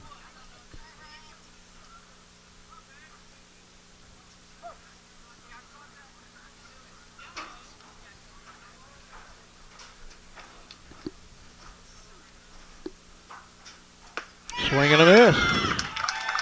3-pitch strikeout for Trey Hibbets. Galloway's down swinging. Struck out for the second time tonight. Shortstop coming to the plate for Rouse. Hitting in the 8th spot. Shortstop is Lucas Sparshoe. Walked and scored the first time. Leading off the second, he was an 88%er who cashed it in. In the dirt, nicely blocked by Brett. Still throw down to second into center field, but Sue backs him up.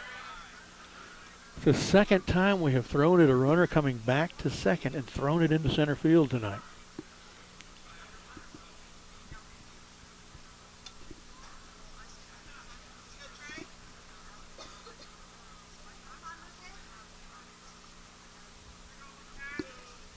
Had trouble getting the third out tonight. Should have been out of every inning scoreless. Fielding miscues have led to every run we've allowed. On the ground, Haught dives for it. Can he make a play? No. Nicely gloved by Haught, but this ends up being an infield single. Only the second hit of the game and the first off of Hibbets. So the one hitter's over. And it loads the bases for Carter Heinrich, the 9-hitter, who is 1 for 1. Singled and scored last time up. Brian Templeton's at third. Drew Forsell is at second. Lucas Sparshoe at first. Hibbets needs to pitch himself out of this somehow, some way. Need to get an out. Any out. Well, hopefully a force out. Or a strikeout. Or a pop out. Outside and low, 1-0 to Heinrich. Can't let any of them go to the screen here. Giving up a lot of runs this year by balls going to the screen.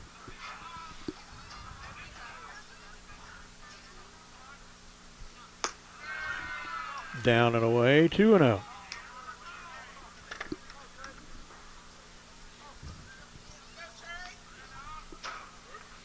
Rouse has been, since about 2014, one of the programs that we have the most trouble with in district play. Always play us tough. Even if their record is not good and ours is, it's a tough win over Rouse. Ryder Hernandez in time. No. What a nice try, but the run scores. Bases were loaded.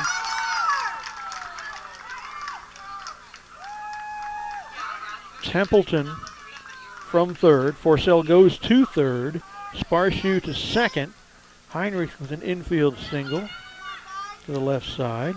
Third hit of the game and the second infield single in a row. And they now lead, and once again, most of this is happening with 2 outs. 4-3.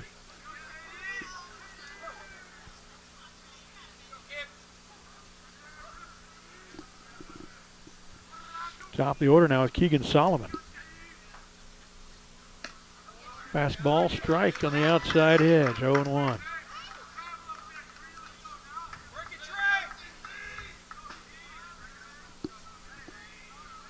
Solomon's a leadoff hitter, but not on base yet tonight. Fouled out to left and flew out to center.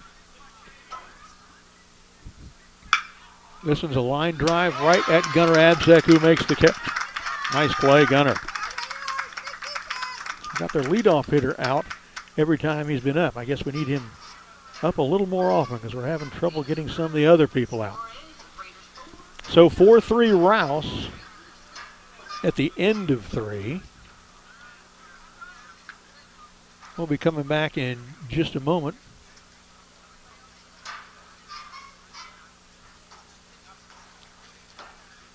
With, well, a little bit more baseball. How's that? Hey, buddy, you say you wish someone was covering your favorite high school sports teams? You just couldn't make it to the game and you need to find out now what's going on? Well, my friend, your prayers are answered.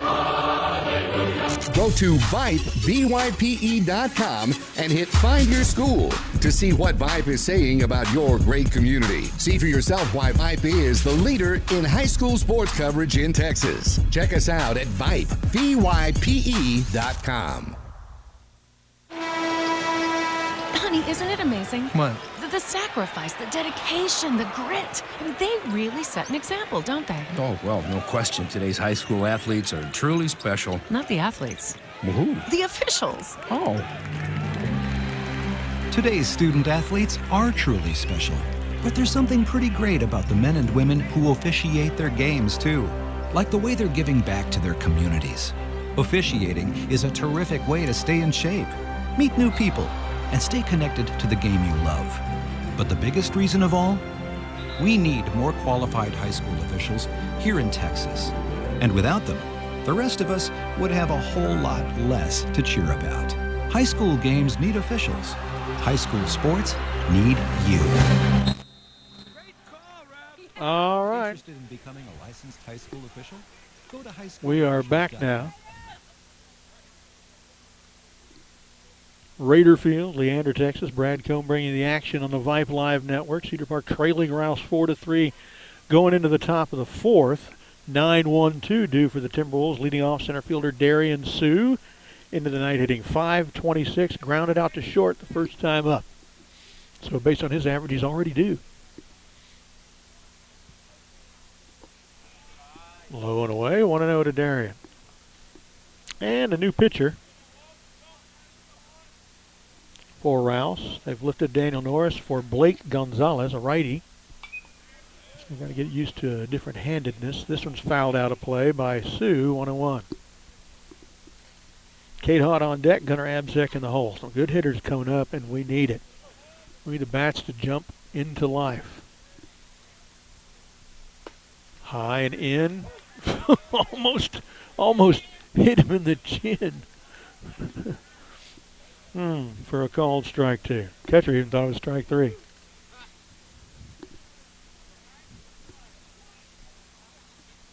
Wow. Put a razor blade on that ball and could have shaved his chin whiskers. That makes you swing at a low one like that and get out. That's why you don't like those kind of bad calls. So Sue, kind of a soft liner to the first baseman. We're at the top of the order with 1 out, Cade Hott.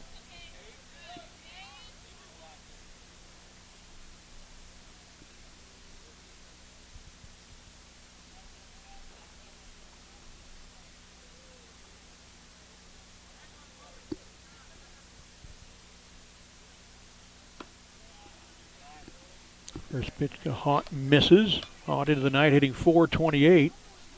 Bunt single and Strand at third, walked and scored. This one's lifted foul, going to be out of play down the right field line, 1-1 to Haught.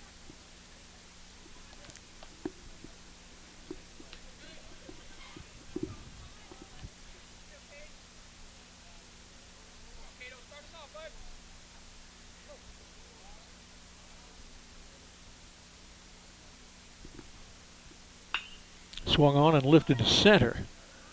Back goes their center fielder underneath it, and making the catch is Jake Alepa, 2 down.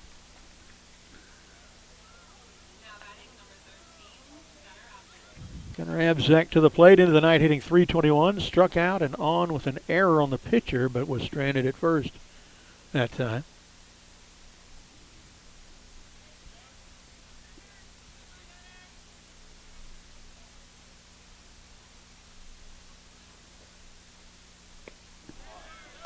Swing and a miss, 0-1 to Gunnar. Ryder on deck, Cannon in the hole. Send me messages. There's a nice slap into left field. Gunnar's aboard with 2 outs. Nicely done.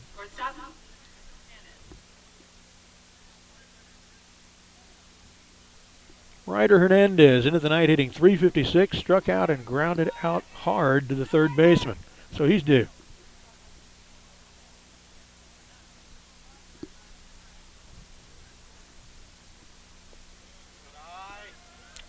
In the dirt, and Gunnar takes advantage of that to get to second. 7 hits tonight for Cedar Park to only 3 for Rouse, but so many defensive miscues that we trail in the game.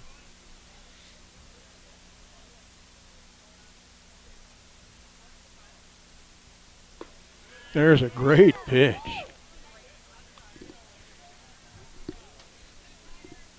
Called strike to Ryder, 1-1. McDonald on deck, Verver in the hole. Yeah, send me a message, Brad Arcone. Gmail.com, and that one falls into center. Rounding third, they're going to send him home. Here comes the throw. They cut it off, and Gunnar scores. Ryder gets to second, and this game's tied again. Ryder Hernandez, an RBI to center. We'll give him a single. He goes to second on the throw home. Great slide by Gunnar. Update your scoreboard for you.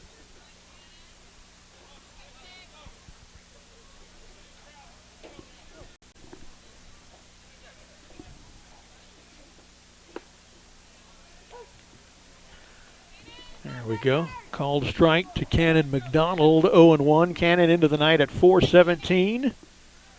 The right field had an RBI single in the first inning and scored. Then he struck out in the second. This one's driven far to right. It lands fair. Runaround's third, comes home. Cedar Park leads 5-4. Cannon McDonald is still running. Headed to third. A RBI triple for Cannon McDonald gives the Timberwolves a 1-run lead.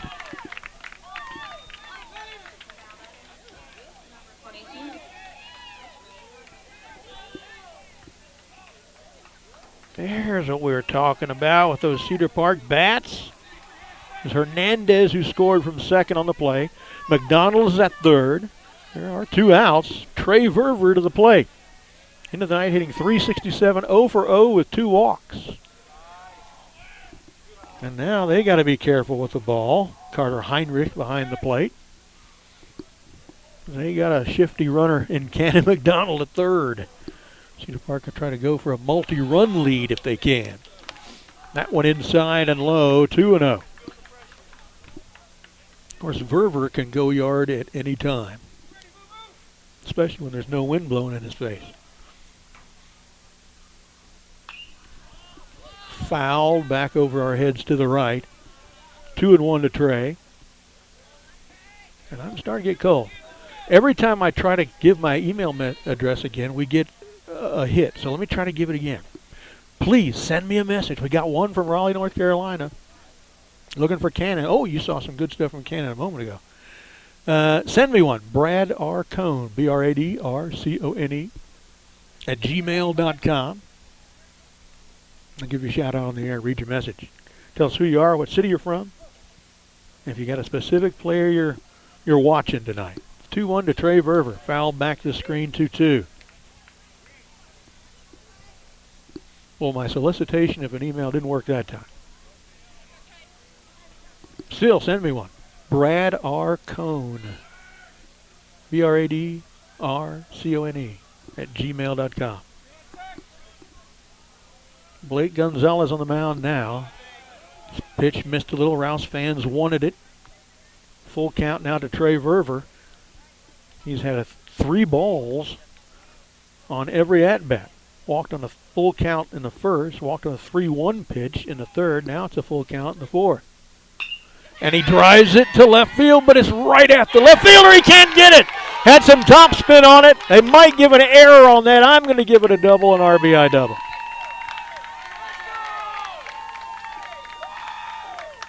Hit it so hard, the guy came up on it and then started going to his knees real quick because it had some top spin on it that just dove out from under him, just like a good tennis serve.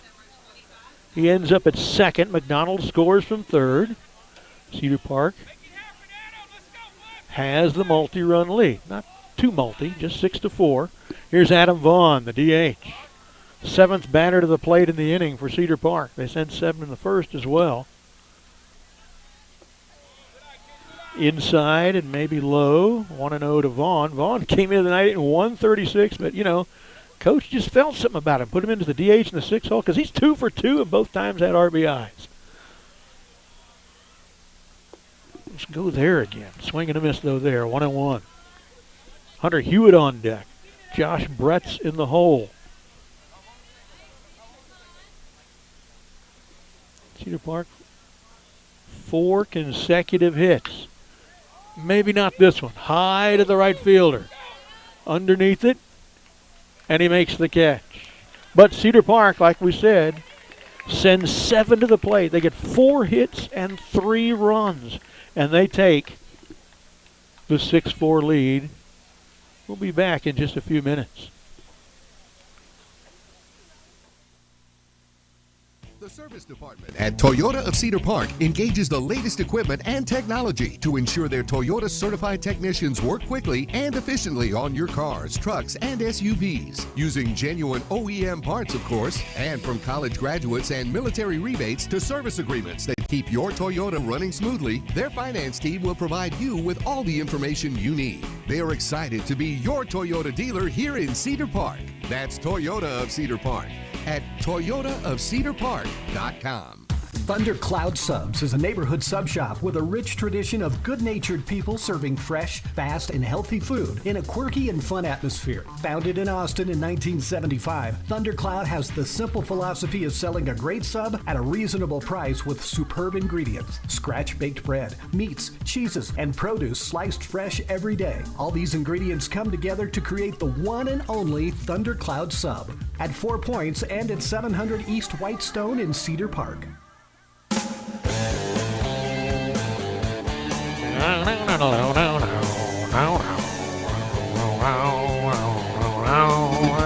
Yeah, I like me some Kansas every once in a while. Brad Cone here from Raider Field in Leander, campus of Rouse High School, bringing you the action tonight. Cedar Park and Rouse. Timberwolves just took a 6-4 lead in the top of the 4th. Here we are now in the bottom of the 4th. They are at 2, 3, and 4 in the order against Trey Hibbets. And he starts out center fielder Jake Alepa with a nice breaking ball for a strike, 0-1. Alepa, a hit batsman who scored their first run, and then grounded out to Ryder at short the other time up. This one a little low. 1-1.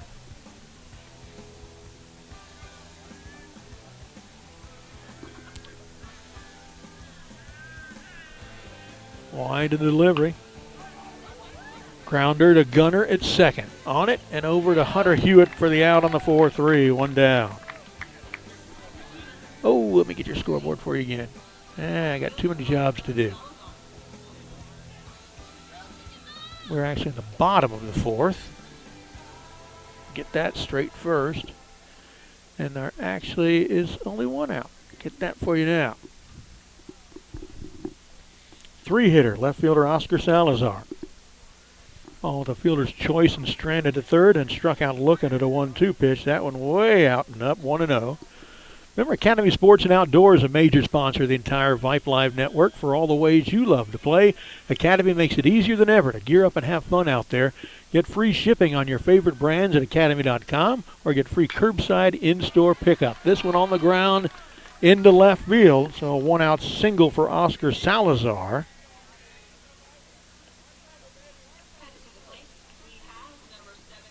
Colby Diaz, a third baseman, steps in now. He is hitless in 2 trips, walked and was cleaned off of second and flied out his previous trip to Sue in center.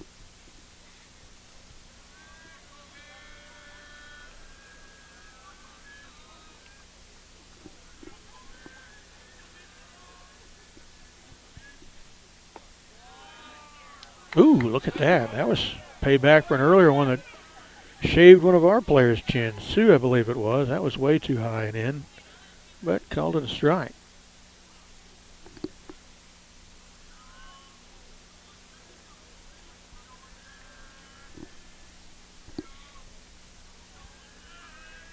Hibbets to the plate, swing and a miss. I think maybe he actually tipped that. 0-2 to Diaz. Thought I heard maybe a little tip there. Need this out. Cannot let them answer our 3 spot we put up in the top of the inning.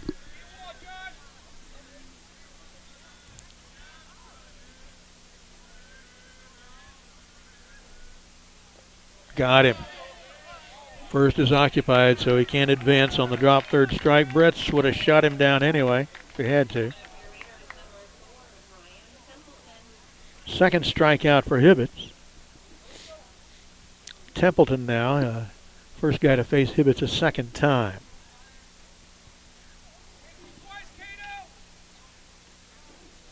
Two down now here in the bottom of the fourth. Runner at first is Salazar. Here's Brian Templeton on with an E5 and stranded second, on with a fielder's choice and scored. Runner goes, throw down is wide of the bag. Actually hits the runner's leg and keeps it from going too far into center. That was actually fortunate. Salazar with a stolen base there at second. Pitch was a ball, so 1-0 to Brian Templeton.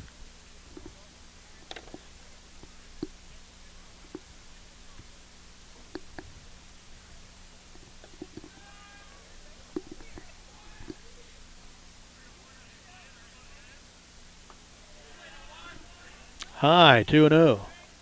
It's interesting because I played high school baseball with a guy named Brian Templeton. I was thinking earlier, well, I wonder if that's his son. I realized, or his grandson. Boy, that's dating me now. Here's the 2-0 to Templeton. Foul ball, third base or first base side in the grass. 2-1. 2 down here, up by 2 in the bottom of the fourth. Starting to get late. Only 3 innings left now. High school games go so quick. You're used to collegiate or professional games, playing 9.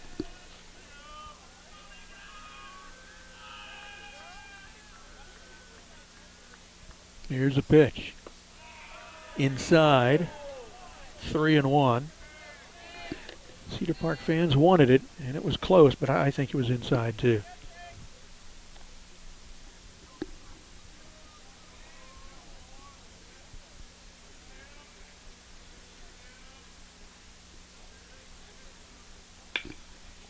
This one to Ryder, makes the stab. Nice job by the shortstop. Cedar Park keeps Rouse from responding to our 3 spot. 6-4 lead is intact. We'll be back in just a minute. The service department at Toyota of Cedar Park engages the latest equipment and technology to ensure their Toyota certified technicians work quickly and efficiently on your cars, trucks, and SUVs. Using genuine OEM parts, of course, and from college graduates and military rebates to service agreements that keep your Toyota running smoothly, their finance team will provide you with all the information you need. They are excited to be your Toyota dealer here in Cedar Park. That's Toyota of Cedar Park at toyotaofcedarpark.com. Thundercloud Subs is a neighborhood sub shop with a rich tradition of good-natured people serving fresh, fast, and healthy food in a quirky and fun atmosphere. Founded in Austin in 1975, Thundercloud has the simple philosophy of selling a great sub at a reasonable price with superb ingredients. Scratch-baked bread, meats, cheeses, and produce sliced fresh every day. All these ingredients come together to create the one and only Thundercloud Sub at 4 Points and at 700 East Whitestone in Cedar Park.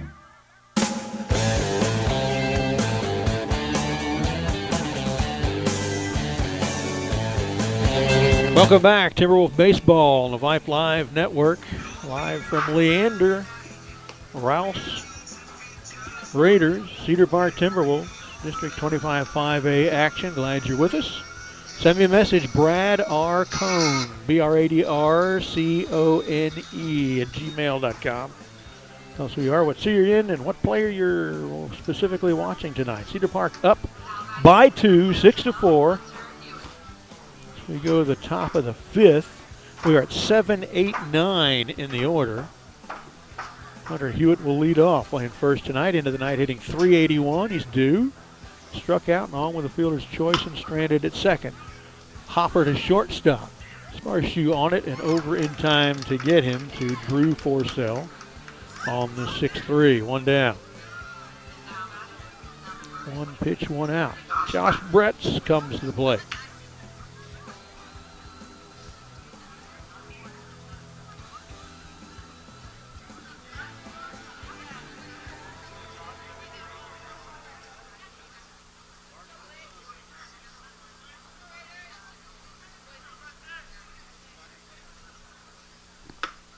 Swing and a miss. Brett's 0 for 2 into the night, hitting .293. Grounded out to second and flied out to right.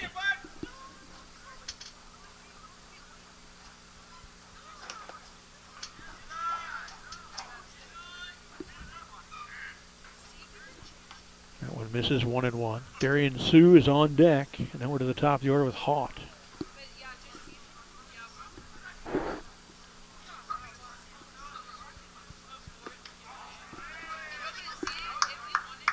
Swing and a miss. Oop, got to update the outs for you. I knew I was going to have trouble keeping up with the outs thing. I'm going to try to do a better job of that for you. 1-2 to Bretts.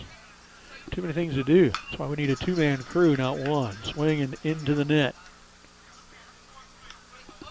1-2. Notice when Vype made us not have a producer anymore and have a one-man crew, the quality of all our broadcasts dropped. I'm sorry, folks. There's nothing we could do about it. Really, really helps to have someone else chasing down the technical issues while you're doing the game. Swing and a miss, and Bretts is down 2 away.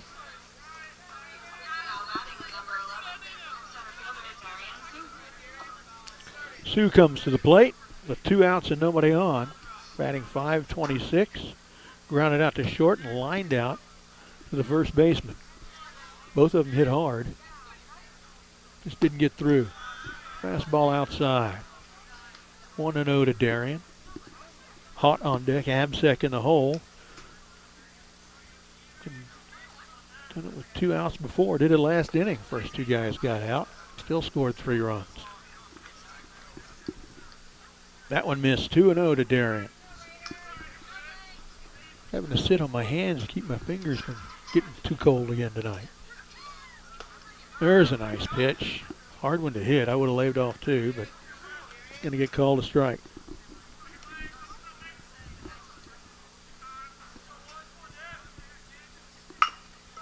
On the ground towards first. He's on it, over to the bag, 2 down, or 3 down. That's it for Cedar Park. A 1-2-3 inning. First time in the ball game, actually, to have that happen to him. All right, we'll be back in a minute with more Cedar Park baseball on the Vype Live Network.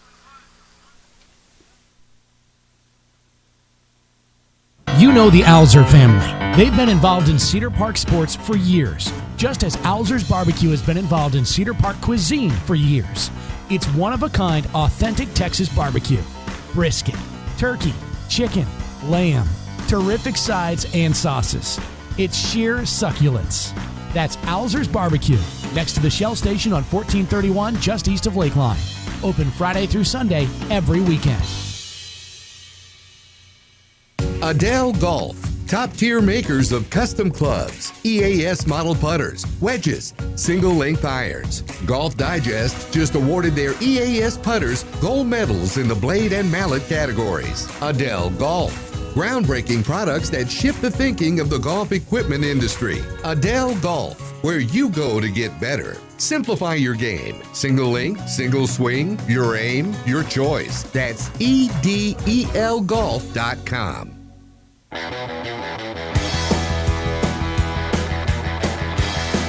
Welcome back. Trey Hibbett's still on the mound now for Cedar Park.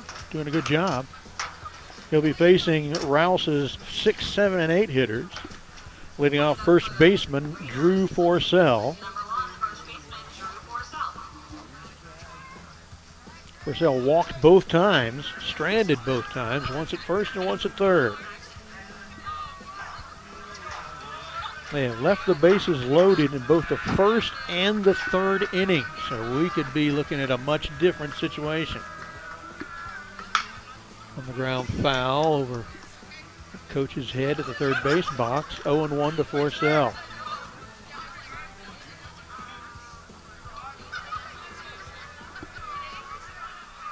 Trey Hibbett.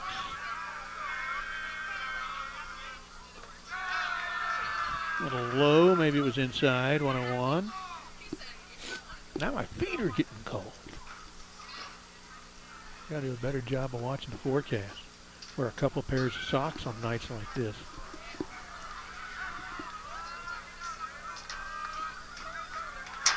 Wind in the delivery from Hibbets is way outside, 2-1.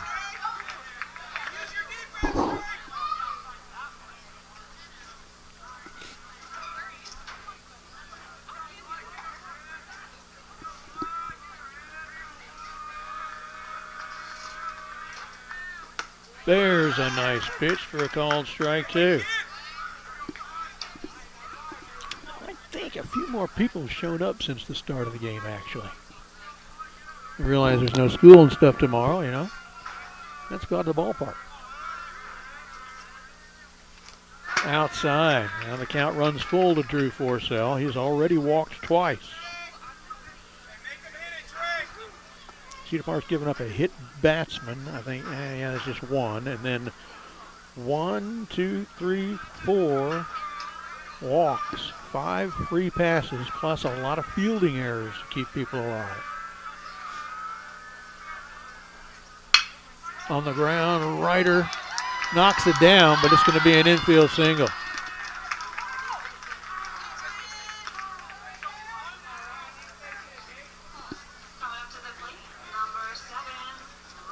Fifth hit of the game for them. We've got 9. Ryan Galloway is second baseman. Struck out looking and struck out swinging. Could use that right here. Or hit into a double play. Let's give us that one hopper to Ryder's left here.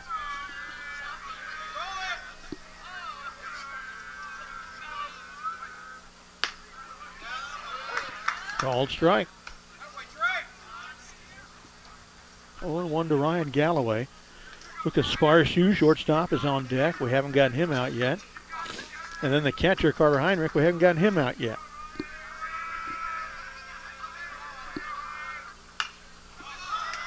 Maybe playable. Chasing it, can't come up with it right up against the screen is Hunter Hewitt. 0-2. Nice effort.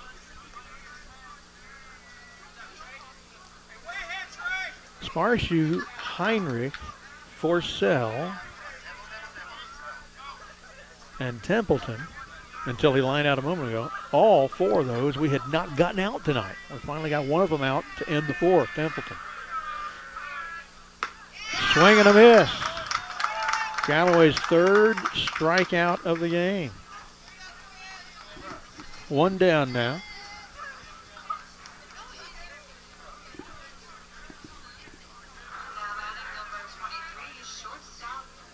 Here's Lucas Sparshoe.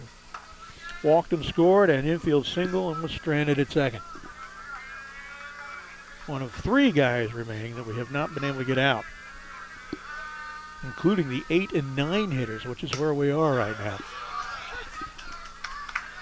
Strike one. We need 8 more outs.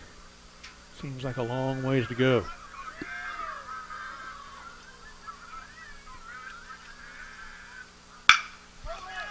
Three-hopper to Ryder. Oh, he could not gather it at second. Ryder had to throw it hard, and I guess it was too hard for Gunner. Another error. Lucas Sparshoe lives on the fielder's choice. Drew Forcell lives at second on the error. Carter Heinrich. We still haven't got Sparshoe out. Here's Heinrich, another guy we haven't got now. He's 2 for 2 hitting the 9-hole. Singled and scored, and an infield single, but was stranded at first. Once again, an inning is probably going to last longer than it should. How are we ahead? Chopper to Haught. Haught's going to go to second for 1. No play at first. The runner advances to third, but there are 2 outs as Sparshoe is cleaned off of the bag at 2 on the 5-4 play. Forcell goes to third.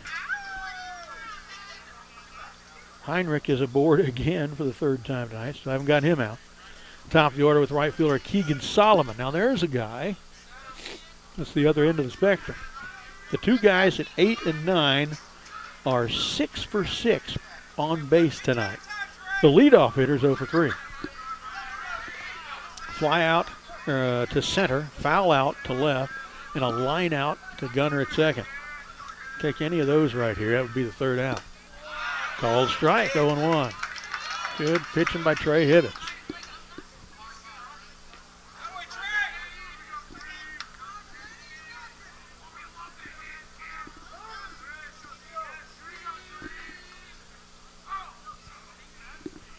Time called.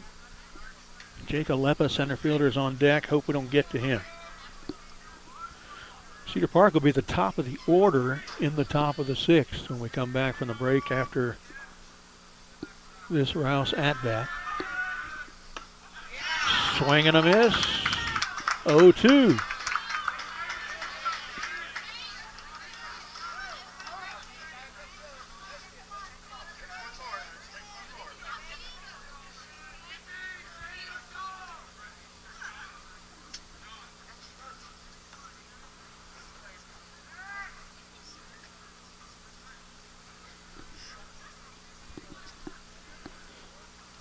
Change of balls.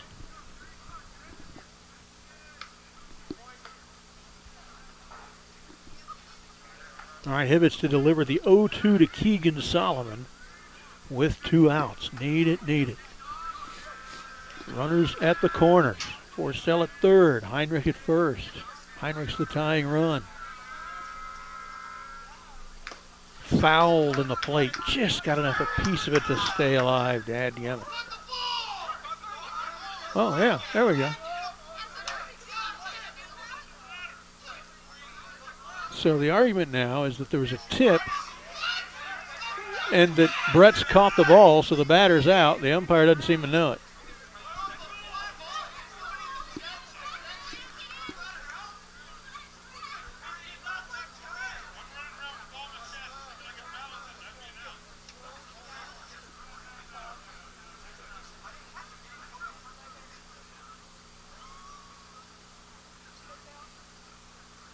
So they're still talking about it. Josh Bretz, Lanny Williams, and the umpire. It was a foul tip that never hit the ground. Bretz ended up corralling it off his own chest protector. I guess they're saying that isn't catching a foul tip. I think that's the only thing they could possibly be saying to keep the batter alive.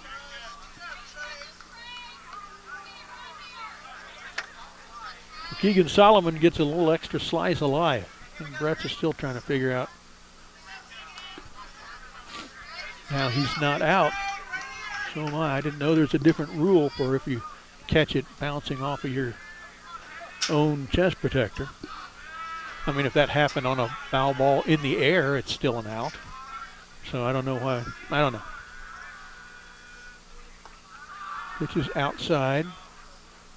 And they're going to try to get him in a rundown at second, but the guy at third's not moving. Oh, no, they let him come home. I cannot believe that. Why do we worry about the runner between first and second? Did the right thing at first, look the guy back to third. Let that guy go back to first. Don't worry about him. So the lead is narrowed to 1 again on a defensive miscue. They've not really scored an honest run yet that we haven't just given them. And, of course, that shouldn't have happened because the guy struck out a moment ago.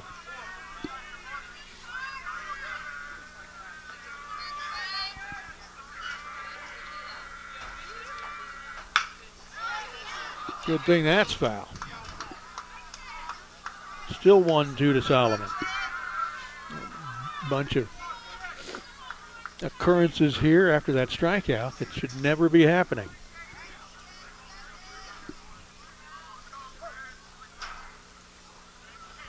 That's going to have to, I'm going to have to try to remember to ask Coach Williams in the postgame show what he was told about that, why that wasn't a strikeout. There, and now it is, but the run came in, so thanks a lot, Rump. Well, Rouse draws within 1. Magic run. We'll be right back in a minute.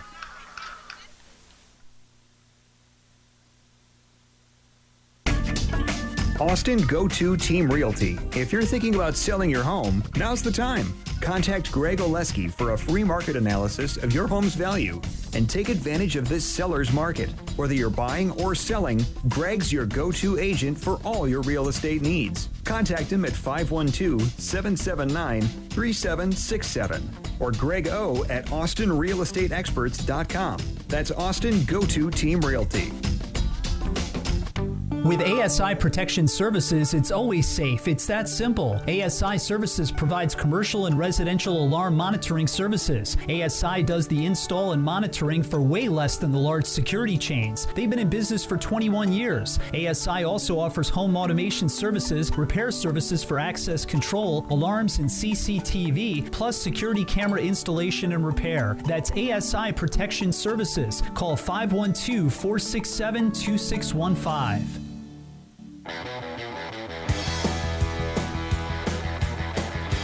Guess I'm kind of liking that Petty bumper here. Keep playing that a lot, it seems like.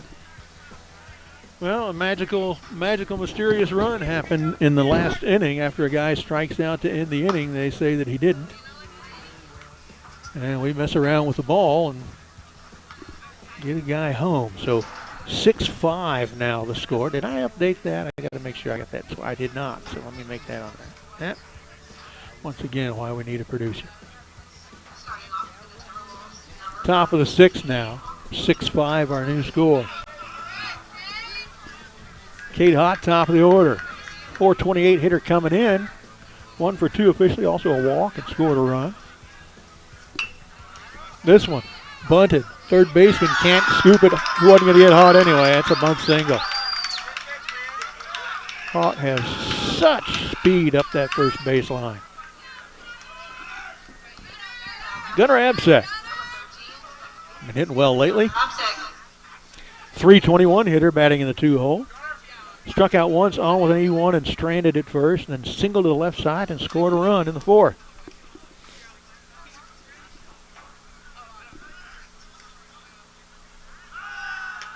A throw over, that is their 13th, and they're getting away with it.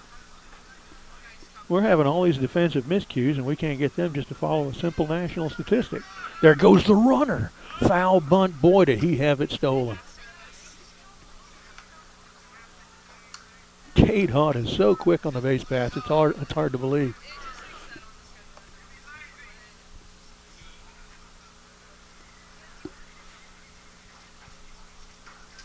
Oh, and 1 the count to Gunner now. Ryder on deck. Cannon in the hole. The pitch, swing and a miss. Good looking swing though. Get a hold of it, that was going away. Gunner's always had such great form at the plate. 0-2, way outside.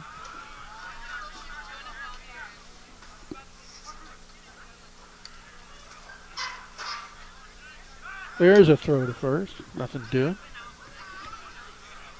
That's only our second. There's our third.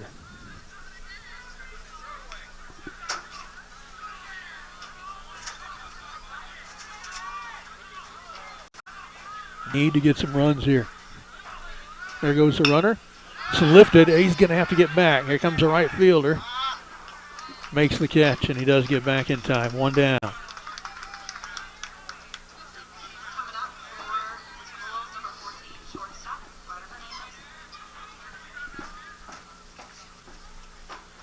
Ryder Hernandez. Into the night hitting .356. Struck out, grounded out to third. RBI single up the middle and scored a run. Another throw.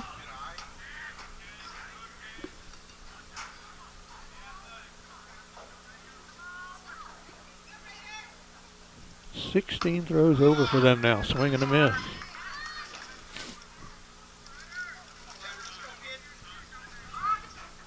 Kenny McDonald on deck, then Trey Verver and Adam Vaughn.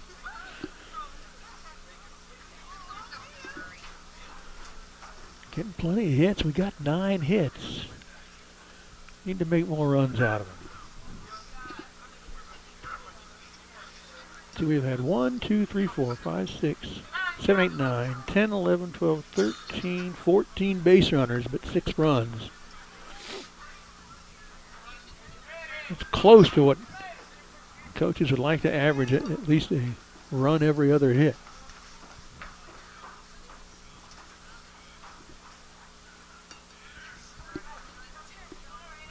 Oh, and 1 to Ryder. Swing and a miss, 0-2. That was high now.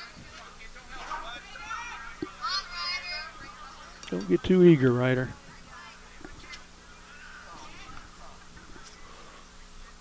This one's lifted in the infield. First baseman will have a shot at it and makes the catch. 2 down.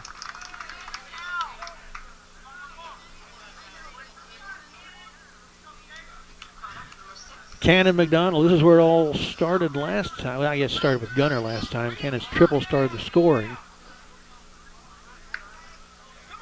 He is 2 for 3 into the night, hitting .417. Better than that now. Got a couple of RBIs, infield single and a triple. Also struck out once, and there is throw number 17 at a base. All of them but 1 to first base. There goes the runner, swung. Driven high, hard, and deep to right. And it's all the way to the wall. Runner rounds third. He will score. Rounding second and heading to third is Cannon McDonald with his second triple of the night. And his third RBI. Cannon McDonald is 3 for 4, and Cedar Park stretches the lead.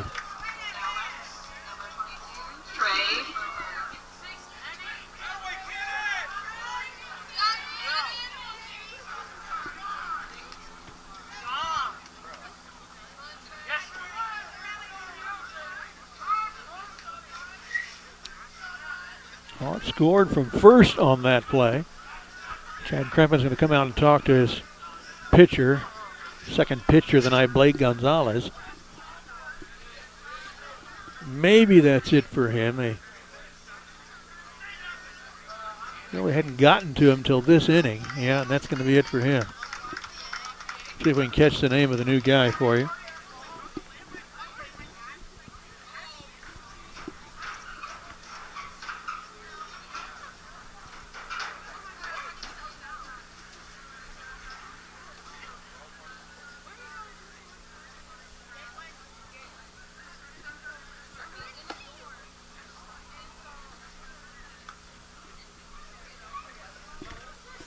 Ten hits on the game for Cedar Park. They've only got 2 errors up there. I know there's been about 5.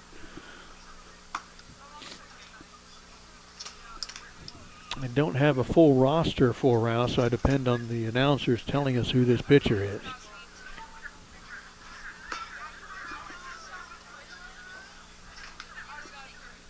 So to recap the inning for you, started off with the leadoff hitter, Cade Haught, singling, bunt single left side.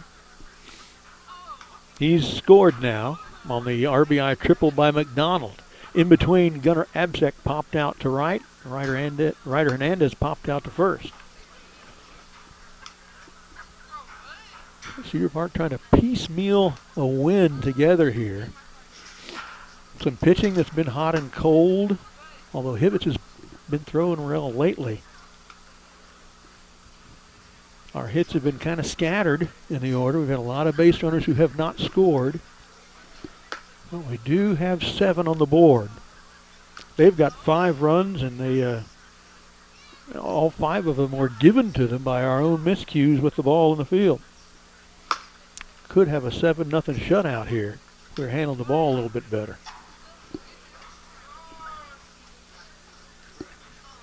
Pitcher's about ready. They haven't announced his name yet, so I'm not going to have it either.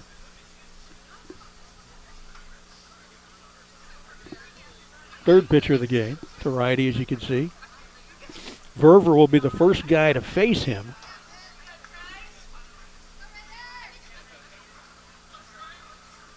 Verver never got to face Gonzalez. Yeah, he did. He bounced down to the first baseman on him. Oh, no, I'm looking in the wrong place. Yeah, he never did face Gonzalez. This is his 4th trip to the plate. He's been on base every time. Walked and stranded at second. Walked and scored and stole a base. And then an RBI double that was stranded at second. Called strike 1 to Verver. Got a guy in third. Don't leave him there. Let's stretch this lead to 3.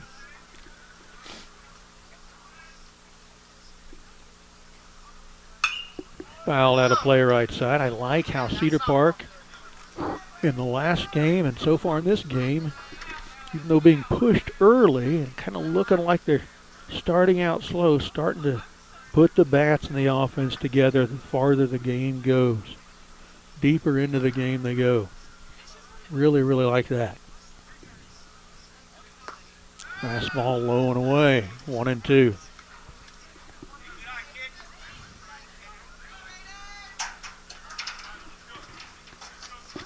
Whoops, I didn't have the scoreboard outs right.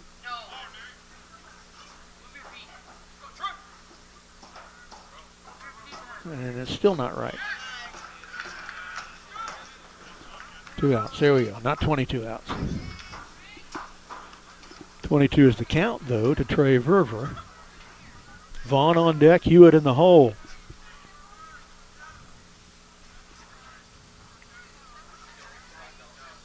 Swung on and lifted to center field. Back and over they go and come. Right fielder will make the catch. We strand McDonald at third, but his RBI triple gives us the 2-run lead back. We'll be right back in just a few minutes.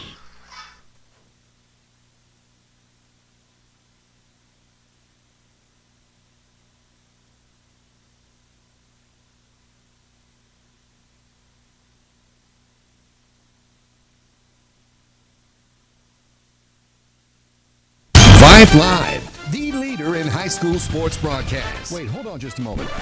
It's true that Vype Live, formerly KMAX Sports, excels at high school sports broadcasts, but did you know that Vype Live does more than sports? Vype Live does band recitals, academic events. For more information on how Vype Live can broadcast your event, email us at Vype, VYPE.com. Adele Golf, top-tier makers of custom clubs, EAS model putters, wedges, single-length irons. Golf Digest just awarded their EAS putters gold medals in the blade and mallet categories. Adele Golf, groundbreaking products that shift the thinking of the golf equipment industry. Adele Golf, where you go to get better. Simplify your game. Single length, single swing, your aim, your choice. That's EDELGolf.com.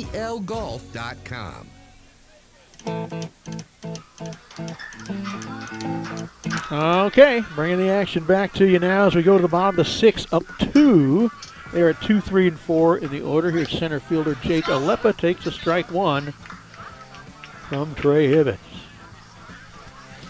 Left fielder Oscar Salazar bats next, and third baseman Colby Diaz if they stick with the schedule.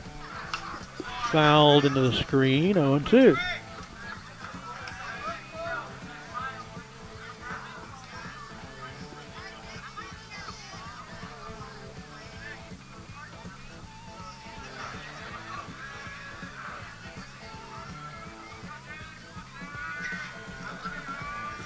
Bottom of the 6 now. I should get the scoreboard up.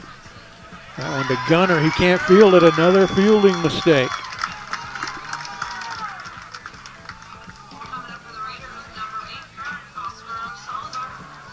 Oscar Salazar to the left fielder to the plate now. He was on with a fielder's choice and stranded at third.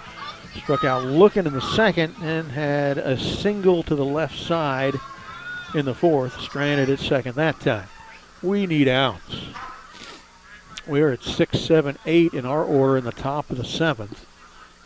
So we need to get outs. Up 2.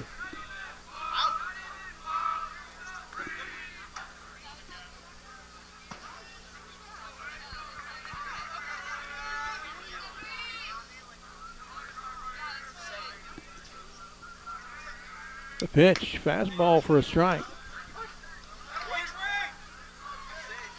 4 pitches, 4 strikes by Trey this inning. He's pitched well.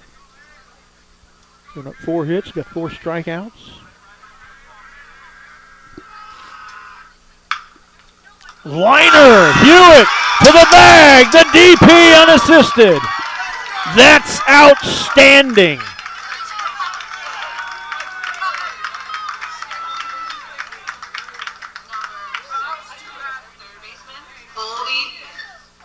He has acquitted himself well, spelling Louis Alonso at first tonight. So now Colby Diaz, a third baseman, hitless in 3 trip, flied out to center, struck out and walked, and was cleaned off a second.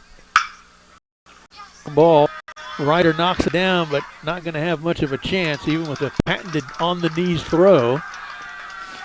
And it goes into the dugout, so he'll give him a second, too. So just an infield single to the left side, but he ends up at second. Here's Brian Templeton, DH, on with an E5 and stranded at second, on with a fielder's choice and scored and lined out to Ryder at short. Could use that one right here. Could use that one right here. Cedar Park needs 4 outs. Chad Krempin coming on to talk to Ryan Templeton on the third base line about some strategy or some tactics.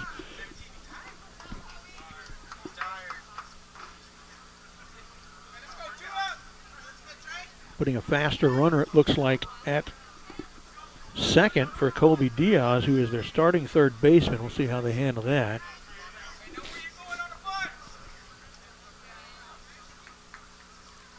Templeton.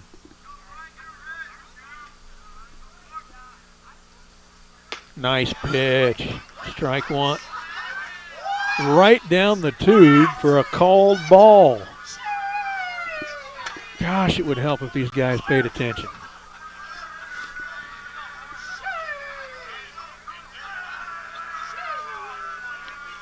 Well, here comes the 1-0.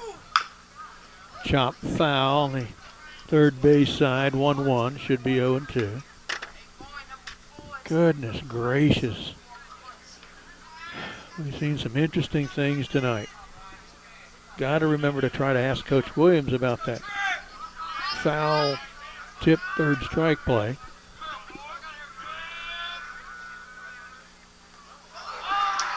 And that hit him.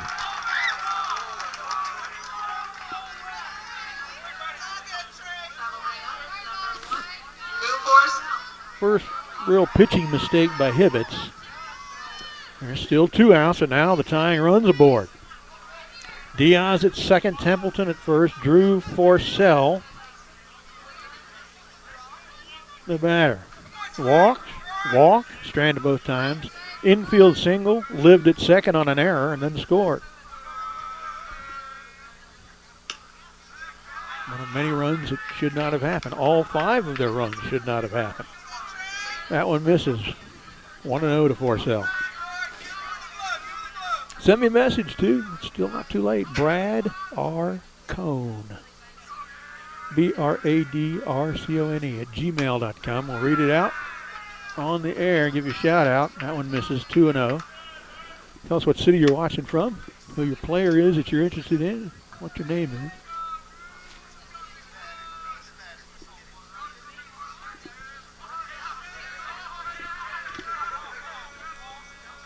Pitch swung on and fouled to the screen. 2-1 to Drew Forsell. Need an out here. Need an out all the time when we're in the field, don't we? That's just what you need. I guess it's pretty much pointless to say that. Started off this inning with 2 quick outs. There's a strike. 2-2. Now 1 strike away from getting out of this without any damage being done. Even with some of the weirdness.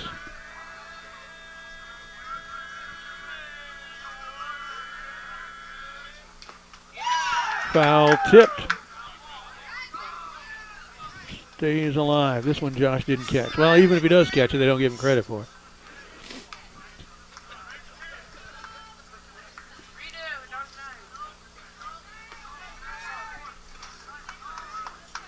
Seen a lot of weird calls this year. It's almost like there's a new crew of younger, more inexperienced umpires being trained or something.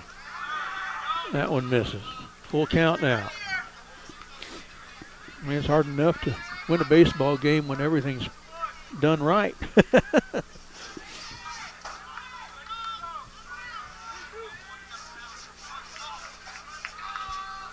Full count to Forsell. This is the 4th time in 4 at-bats he has run the count full.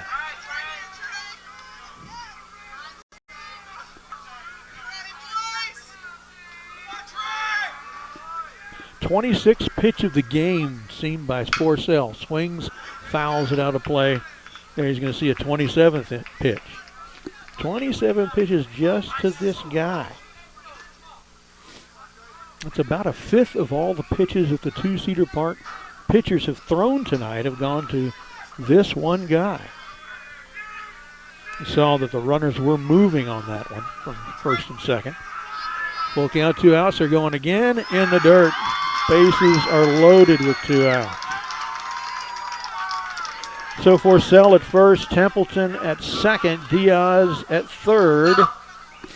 And we got the right guy coming up, but unfortunately he's due. Ryan Galloway struck out 3 times, but they're going to send somebody to the plate for him. Probably a smart move by Coach Krempin. This is Colin Moreno. So they may have a new second baseman and third baseman.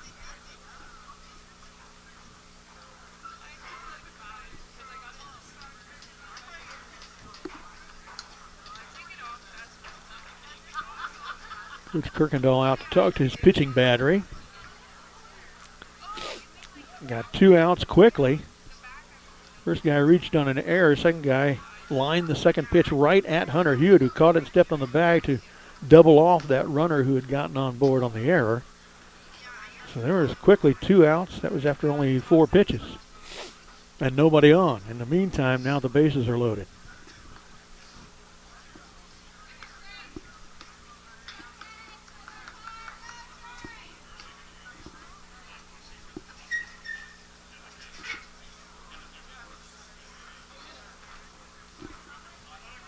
Colin Moreno, left-handed hitter. So that throws a new wrinkle into it as well. And Coach Williams will now come back out to talk. And I think with this being the second visit, yep, that'll be it for Trey. Going to bring in Verver. Trey for Trey.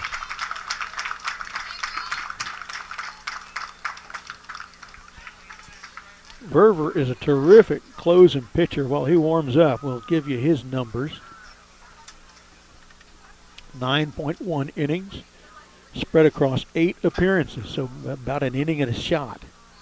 His record is 1-1. He's got 4 saves and 4 save opportunities. Giving up just 4 hits. 1 run, it was earned. Walked 4, struck out 16. ERA is 0.750. Those are the numbers for Trey Verver. Probably our most effective closer. He comes in from left field.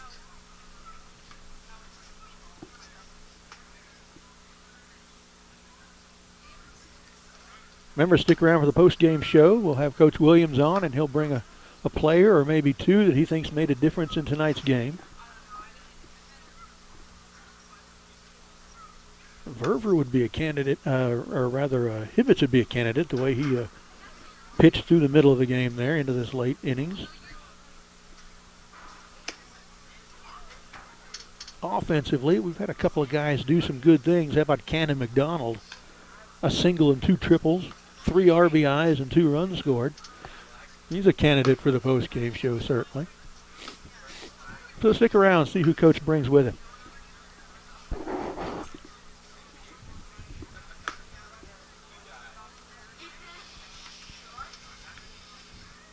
There were 2 outs and nobody on, and then we've got an infield single, a hit batsman, and a walk.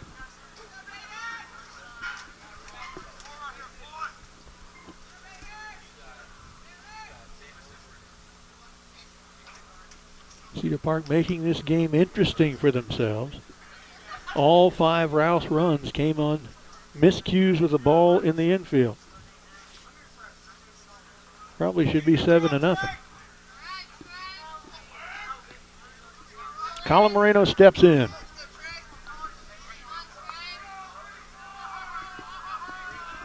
Pitch from Verver. Strike 1.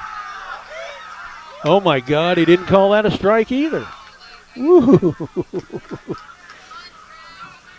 Okay. 1-0 to Moreno. Fouled out of play, 1-1. Got to get this out because the next 2 guys in the bottom of the order we have not been able to get out all night, even though they've only got 1 hit between them.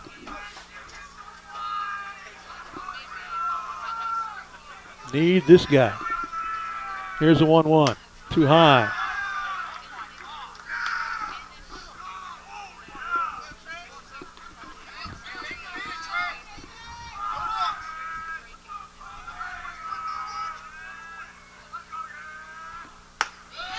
Swing and a miss. That one should have sat him down, but missed the first strike call. 2-2 the count officially. It's one of those games, remember Coach Chris Ross would say, we couldn't get out of our own way. That's kind of what's going on tonight. Swing and a miss, and he's down, and they get out of the inning without any damage done, even though we loaded the bases with 2 outs. Goodness gracious. That was a rough inning, even though he didn't give up any runs.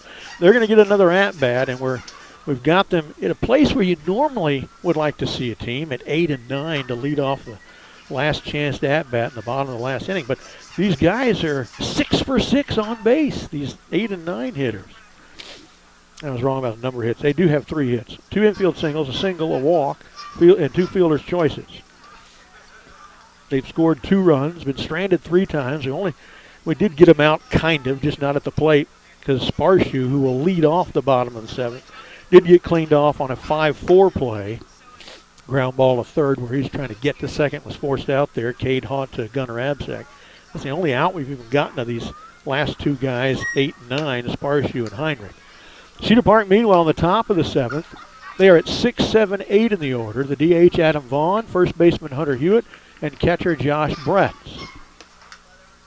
And between those 3, 2 hits in 9 plate appearances. Both the hits are by Vaughn, who's leading off. Never did hear a name on the pitcher here. Oh, let me get the scoreboard updated for you.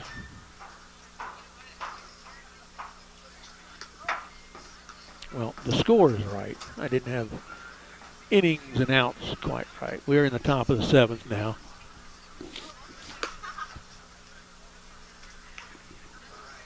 So Adam Vaughn will try to file for some insurance here.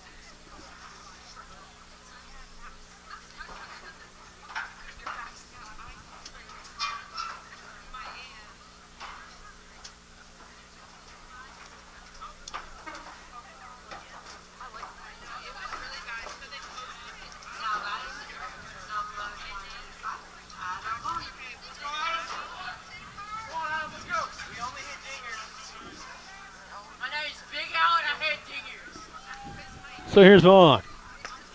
Fastball low. Starts out 1-0 to the pitcher question mark. Hewitt on deck, Brett's in the hole. Fouled, back towards me, 1-1.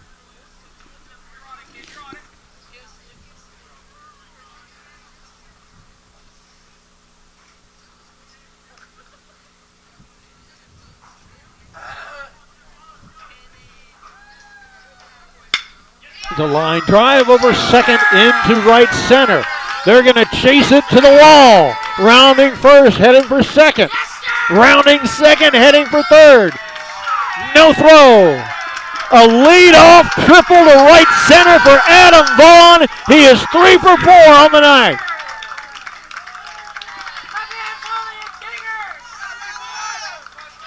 Lots of triples tonight for Cedar Park. And now Hunter Hewitt steps in. Into the night hitting .381. A good hitter, but hitless tonight in 3 trips. A strikeout, on with a fielder's choice, stranded at second, and then grounded out to short. Hunter's got power. Just get something through the infield, and we'll have an insurance run. Called strike 1.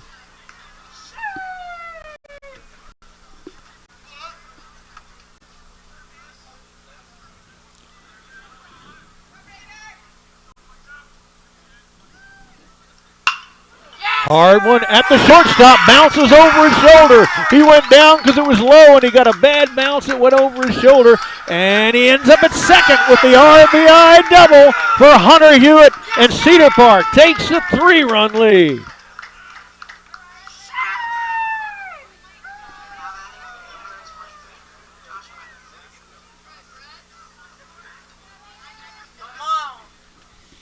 Josh Brett's to the plate with no outs and a run in. Into the night hitting .293, but 0 for 3 tonight, so he is due as well. There's a nice pitch. Called strike 1. Josh bounced out to second, flied out to right, and then struck out.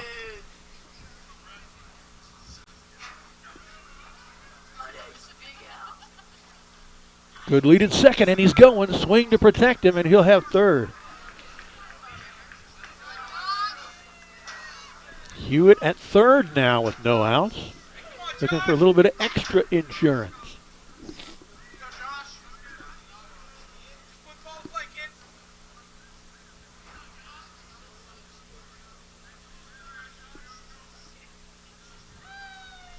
The pitch. Fouled.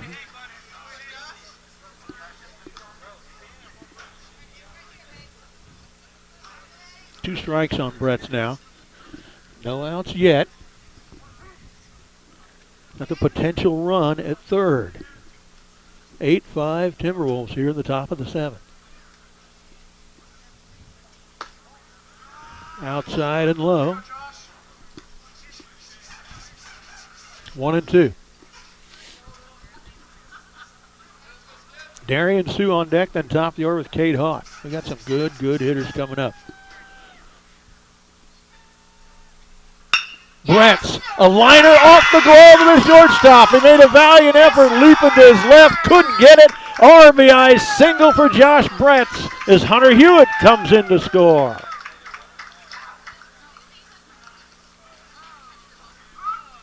Three for 3 in the inning for Cedar Park. Now run for Brett's.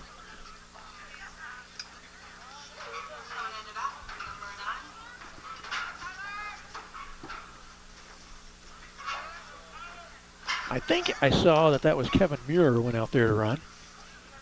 Not completely sure. Chad Crampon takes the ball from his reliever and he's going to have somebody else come on.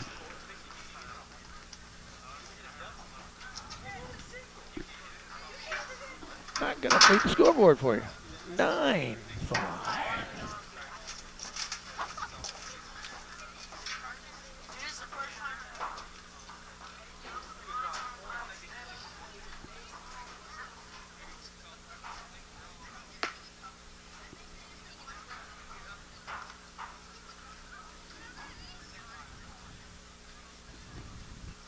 New pitcher's a lefty sidearm. We'll let you watch it warm up while we go to a little break.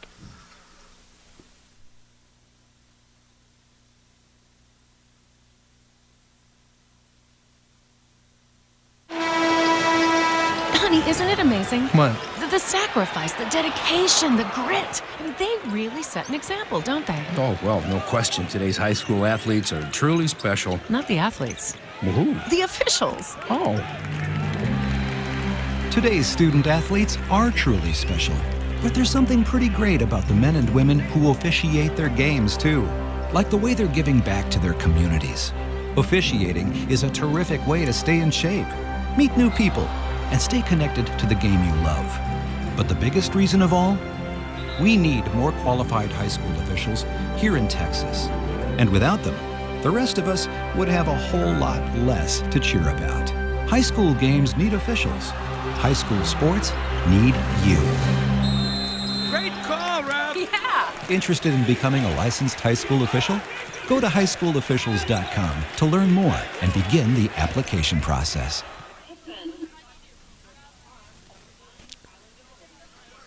Tyler DeVolder will come on to hit now. Batting for Darian Sue in the 9 spot.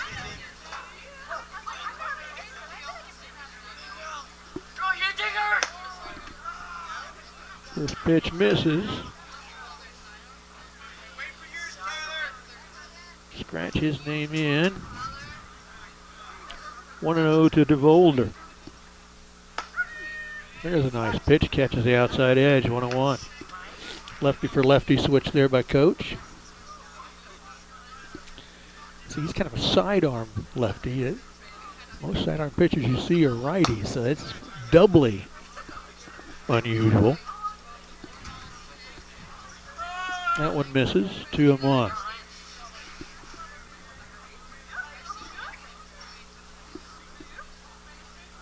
Runner goes. They may have him picked off. And they do.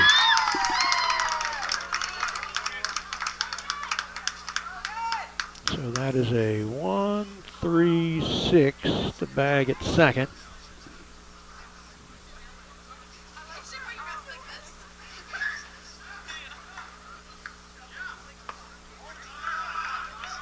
One out now.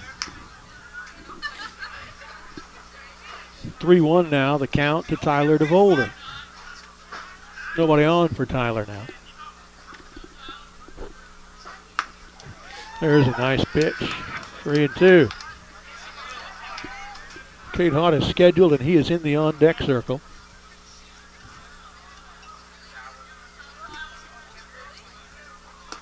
That's way outside. Volder gets first.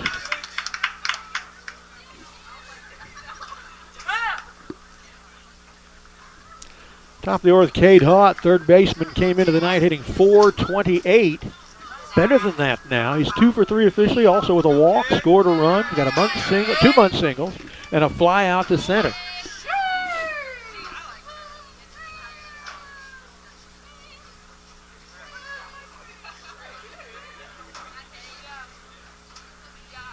Running for DeVolder. I didn't see who that was running across there.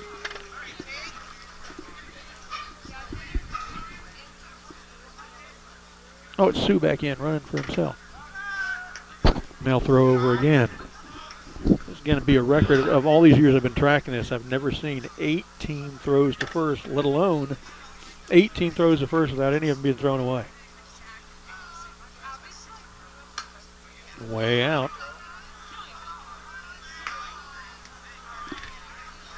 Cade's habit of bunting at the first pitch. Couldn't do that on that one.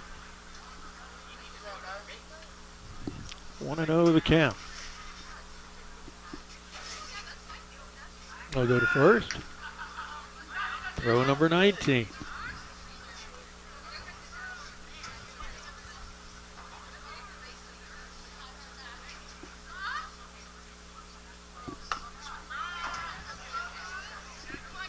That one misses 2. 2-0 to Cade Hawk. Been on base 3 times tonight. Total base runners to Cedar Park. 1, 2, 3, 4, 5, 6, 7, 8, 9. Swing and a miss on that one. 2 and 1. 10, 11, 12, 13, 14, 15, 16, 17, 18, 19 base runners tonight. 9 runs. Pretty close to that ratio you'd like. Throw again. That's the 20th.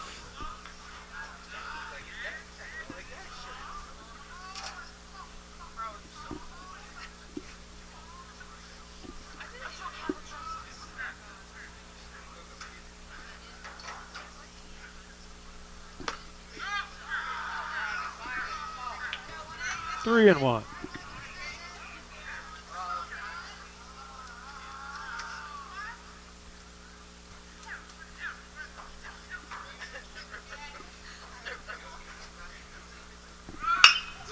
Lifted to center field by Hawk. He's got it tracked, comes on, makes the catch. Jake Alepa in center. So Hawk is down on the F8. Brings Gunnar Absack to the plate with 2 outs. And Sue running at first for DeVolder, who hit for Sue. You follow all that?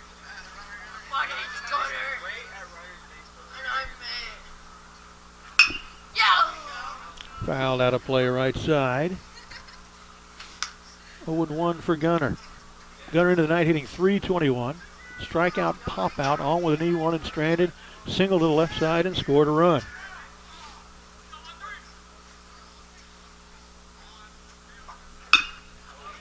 Also fouled out of play. 0-2 to Gunnar.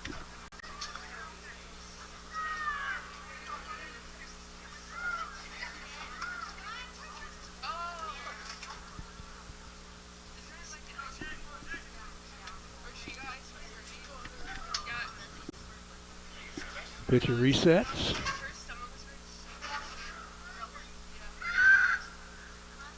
A lot of noise in the Cedar Park dugout now.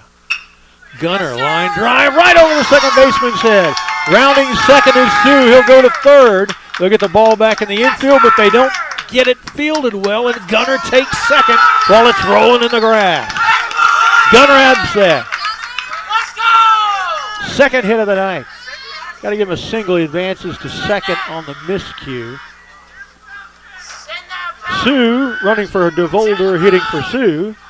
I like that. Goes from first to third on the play. Still 2 outs. 7th hitter of the inning. 3rd time we've done that tonight is Ryder Hernandez. That one misses. 1-0 to Ryder. He is into the night hitting .356. Struck out, grounded out to third. RBI single up the middle and scored a run. Then popped out to first. Almost hits him. And they say it's a balk. So no pitch, still 1-0 to Ryder. Gunnar goes to third on the play. DeVolder's runner, Sue, scores. And it's 10-5. Ryder fouls one over towards the Rouse dugout and over it. 1-1.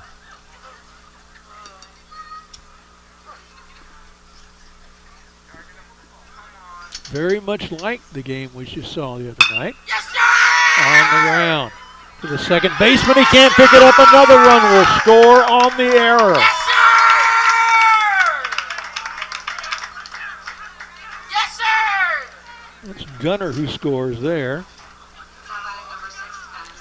Making it 11-5. Remember, this was a 6-5 game at one point. Cannon McDonald, the plate, 8th hitter of the inning. fifth at-bat of the game for Cannon. All he's done is hit an infield single for an RBI and score a run. Strikeout on a 2-2 pitch swinging. RBI triple and score a run. RBI triple and stranded at third. First pitch misses 1-0. Had so much offense tonight that by the time I tabulate each successive hitter's resume for the evening, I've already thrown a pitch or two. There's a swing and a miss for Cannon, 1-1. He has had an RBI on 3 different at-bats tonight. On his infield single and on each of his 2 triples. Another balk. I was looking down on both of them at my score sheet, so I'm not seeing what he's done. I know that in high school about 80% of the balks are not coming set long enough. That might be it. Got too many jobs to do. I can't watch as much of the game as I want to. Lifted foul territory right side, chasing it as the right fielder, can't get there.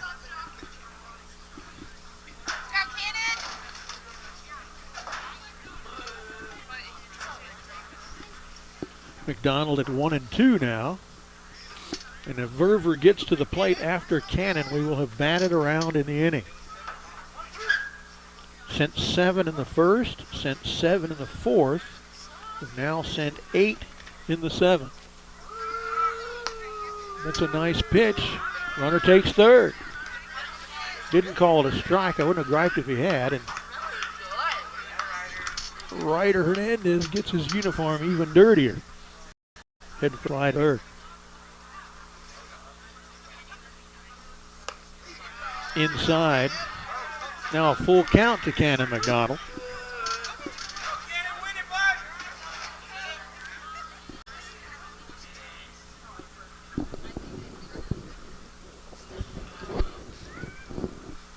Pitch, fouled but not retained by the catcher. I guess in this game it doesn't matter if he catches it or not. Comes the 7th pitch of the at-bat to Cannon McDonald.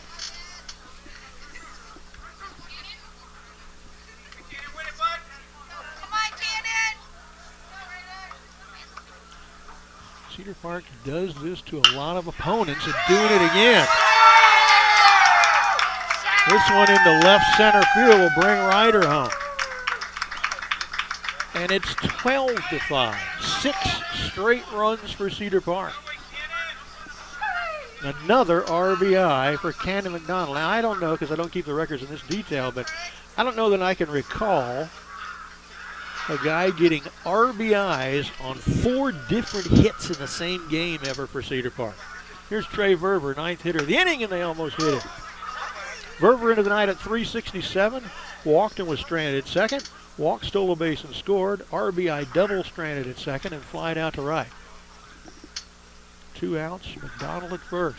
Swing and a miss, 1-1.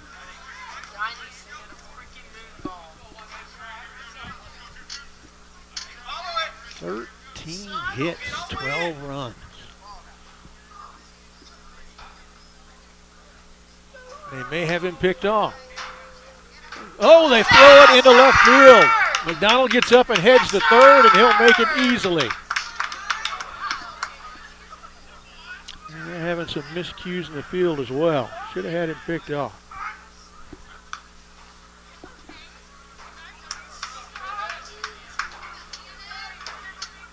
McDonald been busy tonight. Been on base 4 times, scored 2 of those times, been to third the other 2, and he's still out there this time. 1-1, still the count to Trey Verver. He fouls this one out of play to the right side, 1-2. I'm going to go home tonight and watch the replay of this game. This has been a pretty amazing baseball game.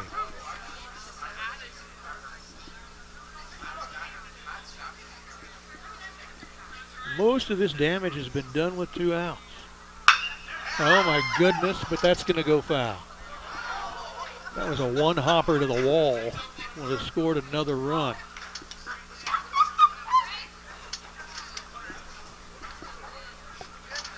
Now Cedar Park, you know, it wasn't like they were not getting hits in the first half of this game. It's just that they were kind of spread out in between batters a ways and weren't doing a heck of a lot of damage and weren't going far. They're just killing the ball now. This one gets through and another run will score. 13-5 Timberwolves.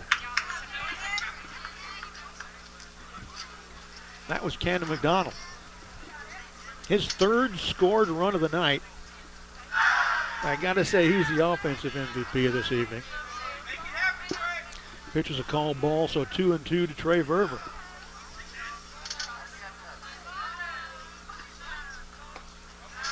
A little low or a little in, maybe.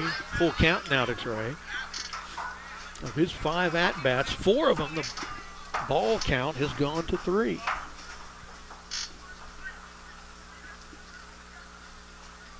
Pitch.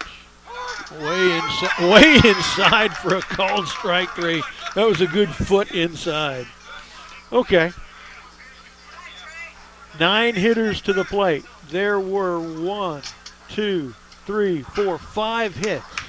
There were 3 singles, a double, and a triple. There was also an E4. And Cedar Park scored 1, 2, 3, 4, 5 runs. Goodness gracious. We're going to keep it right here. Let me update things for you. Now I'll go to the bottom of the 7th, and the thing you always worry about, it is high school baseball and anything can happen. You got a 13-5 lead, and of course the nightmare is giving up 9 runs and losing. It's not like it's never happened. So we'll reset all this stuff for you. Cedar Park led 2-0 after they led off the first inning. Rouse made it 2-1 after 1 complete. We didn't get anything in the top of the second. They scored 2 in the bottom of the second. We're down 3-2. Then we tied it 3-3 in the top of the third. They went up 4-3 in the bottom of the third. We got 3 in the top of the fourth, take the lead permanently, 6-4. They scored another one in the bottom of the fifth, make it 6-5. And then we exploded. We got 1 in the 6th, and 1, 2, 3, 4, 5 in the 7th.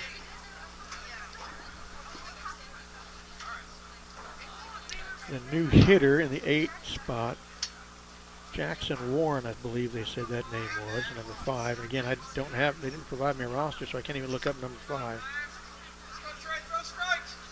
He's on for their shortstop, Sparshoe. I don't know, I would have still gone with our 8-9 guys. We haven't gotten them out yet tonight. I guess he's probably trying to get guys playing time too, like we do. Pitch is high from Verver.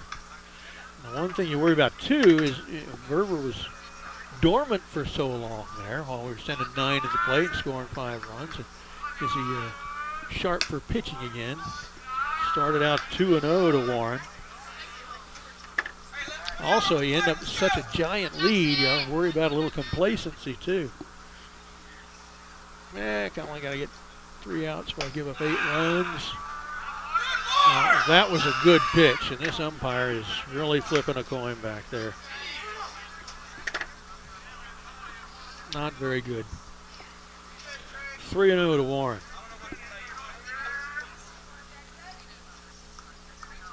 That one way outside for ball 4. So it becomes an 88%er, and this game's not over yet.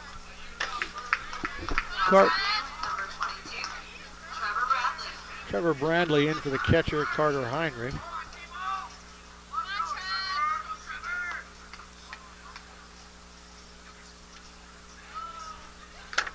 Then back to the top of the order. Coach Williams out to talk to Trey Verver a little bit. I think he wants him in there. It's just, kind of refocus. It's like I was saying a moment ago.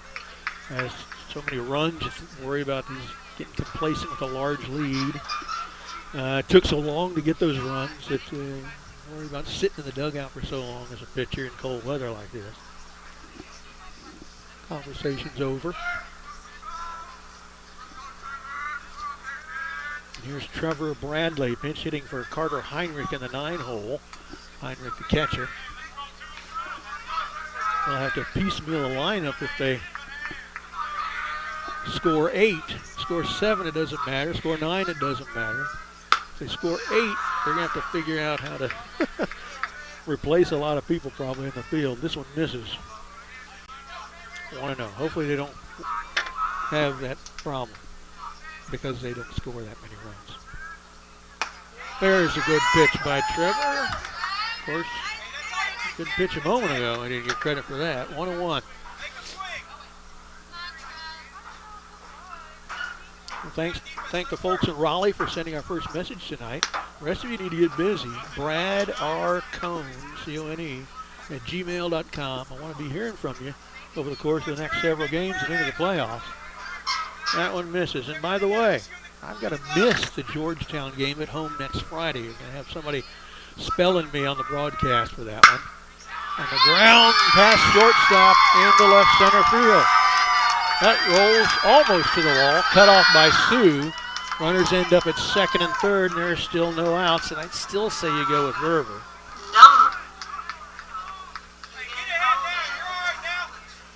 That was just a couple of feet farther to the right.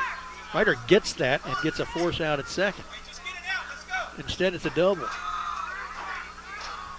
Top of the order with Keegan Solomon, right fielder. Leadoff hitter, so you know he's good, but he is 0 for 4 tonight. Fouled out to left, flied out to center, lined out to second, and struck out looking. Right back to the pitcher off his elbow and into center field. 1 run will score. It's 12-6. Still no out. What was I saying a moment ago about how scary it can be in a high school game?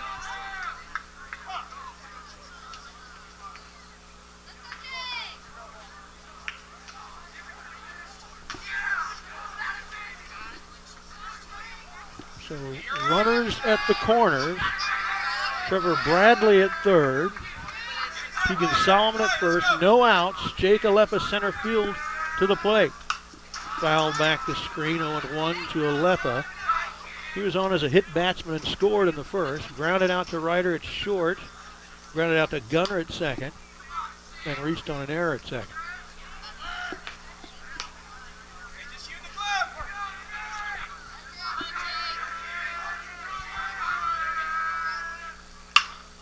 This one, little blooper.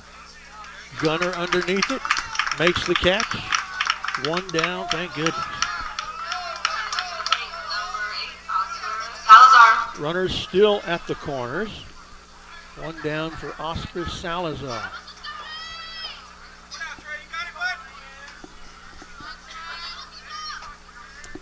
Salazar is on with the fielder's choice and was stranded at third. Struck out looking.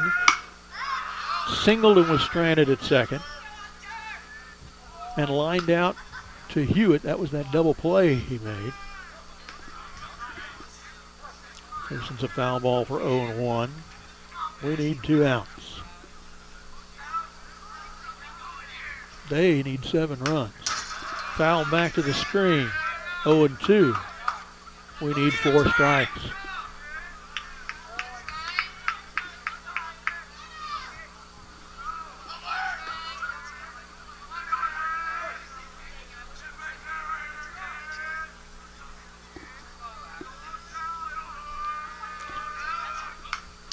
Foul back to the screen.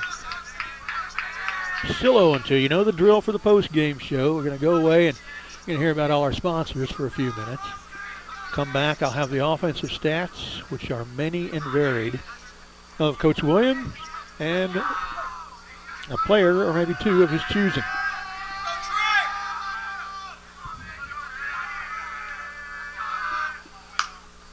Fouled out of play right side. Still 0-2 to Salazar. Third baseman Colby Diaz is scheduled next in the DH Brian Templeton.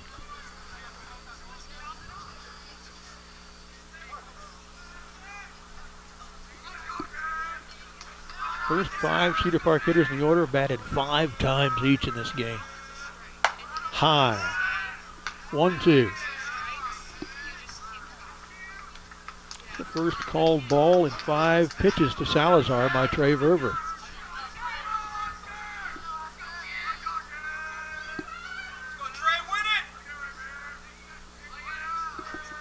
Trey calls time, resets.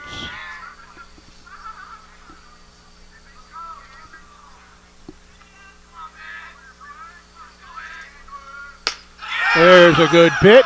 Called strike 3. I think the crowd finally talked this guy into calling a strike.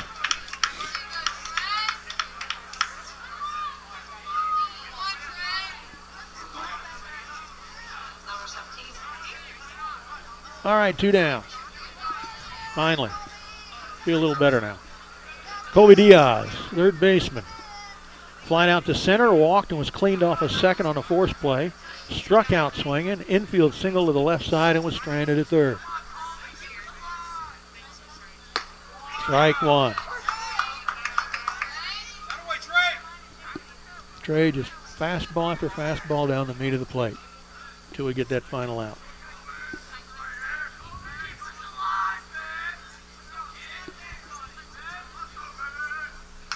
Fouled back to the screen, 1 strike away.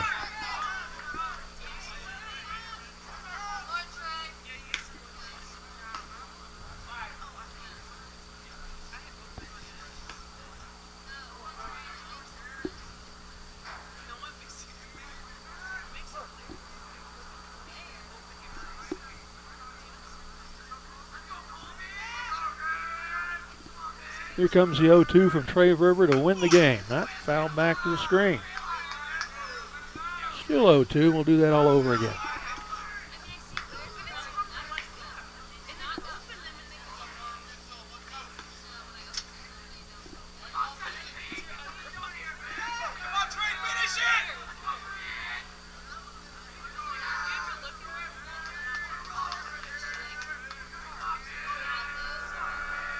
The pitch. Swing and a miss, and he's down. Trey Verber comes on. Gets it done for Cedar Park. You know the drill now. We're going to go away for a few minutes, and you'll hear about all our sponsors. We come back, I'll have the stats, and we'll get a chance to talk with Coach Williams and a player of his choosing. So I'll be right back in a little bit.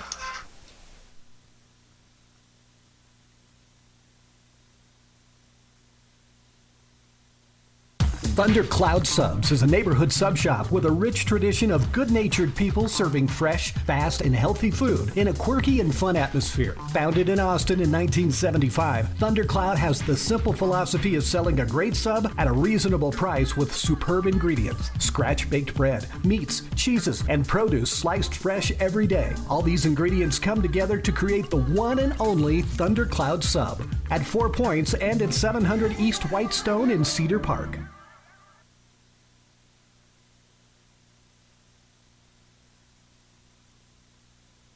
You know the Alzer family. They've been involved in Cedar Park sports for years, just as Alzer's Barbecue has been involved in Cedar Park cuisine for years. It's one-of-a-kind, authentic Texas barbecue. Brisket, turkey, chicken, lamb, terrific sides and sauces. It's sheer succulence. That's Alzer's Barbecue, next to the Shell Station on 1431, just east of Lakeline. Open Friday through Sunday, every weekend.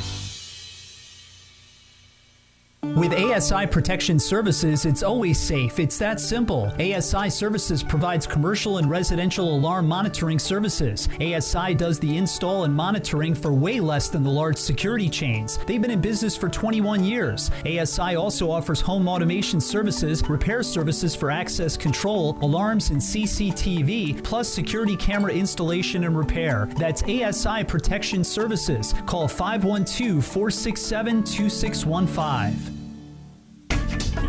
Austin Go-To Team Realty. If you're thinking about selling your home, now's the time.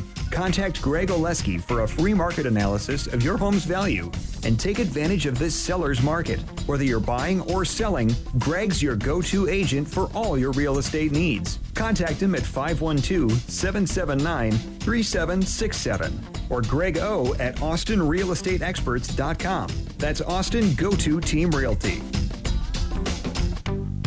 Here's what they believe at Toyota of Cedar Park. They believe in fostering relationships that are built on trust and integrity. They believe their team deserves to work in a supportive, competitive, family environment. They believe in respecting your time and intelligence, and that's why they offer an express purchase and express service. Lastly, they believe in sharing their passion with you. They're just south of New Hope Road on the southbound side of 183A. Find them online at toyotaofcedarpark.com.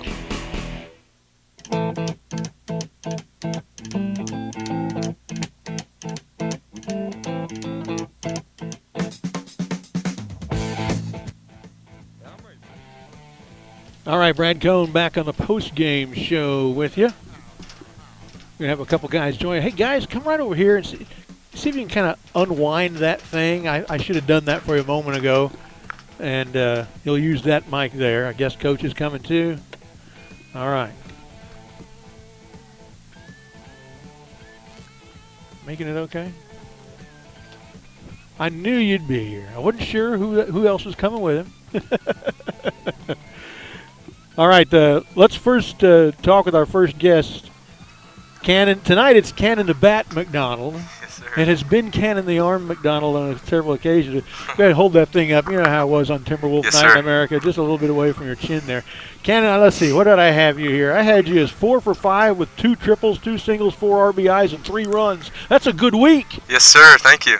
So why are some games like the other games, it's, 3 strikeouts and a ground out, and then tonight what's the difference? Are you seeing things different? It's just a pitcher you got the number of. What happened? I would really say it's just my approach for that day. I mean, I try to stay as consistent as possible, coming in and doing my job every time. But usually I would say it starts off with my first at bat, really, and it's something that I need to work on. But like if I get a solid hit my first at bat, my confidence for that game is just through the roof. So I mean, after that first triple, I went in on that next at bat and ready to smoke another ball and got another triple, luckily. That's a great quote from any player, Coach. After that first triple, what a great night that is. And also, I can tell when you're running around the bases and do whatever you're doing, you had this big old grin on your. I could tell you were having fun tonight. Yes, sir. They call me Smiley. Smiley. All right, thanks, Cannon. Pass the mic and tell everybody who you are. And I'm Trey Hibbets. Trey Hibbets, man, what a night on the mound for you. Thank you. I appreciate it. You did a great job. What was working for you out there tonight? I just have to. I don't have the most speed. I gotta just put it in play, let the hitters hit it, and let my defense get behind me. And which of their hitters scared you the most when they were coming up tonight? So I got to really be careful with this guy. I don't really worry about them that much. It's not on me to. If they can hit it, they can hit it. But I'm just gonna let them get themselves into outs as much as I can. We've done a great job all year when you're coming in, mostly middle relief, I guess, and going a few innings. And did great again tonight, just like you did the other night. Thanks a lot, Trey Hibbets. Now pass the mic on and identify yourself to our fans. So. I'm Adam Vaughn. Adam Vaughn back again with a dirty uniform and everything. And Adam, what was going good for you tonight? Good for me. I thought I swung the bat well, just overall good approach. Yep. I had you at 3 for 4 RBI, a triple, a run scored, and the other one was hit in the outfield too. You putting it in play. Yes, sir. Just trying to swing the bat more. I tend to get my head a lot. I said this last time about me on the mound, but at the plate also I tend to overthink sometimes, so I just try to clear my mind, just swing the bat. Now, when you pitch, I can't recall, so do you hit 2 or do they hit for you?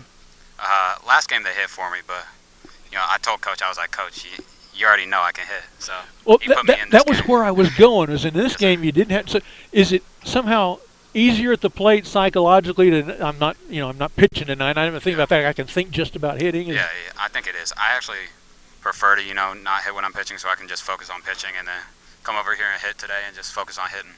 Another great job. You guys got a lot of hits tonight, a lot of runs. A good job. Pass it on to Coach Williams there. And, Coach, this was another one of those games where it kind of looks like, well, we're being pushed, and then all of a sudden open up a can of whoop stuff. And we talked about that today. We talked about, if we played our best game, that we felt like that we could beat them. And that was important for us to do that. And we did not play our best game defensively by any means. And we had a great pitching performance by Trey.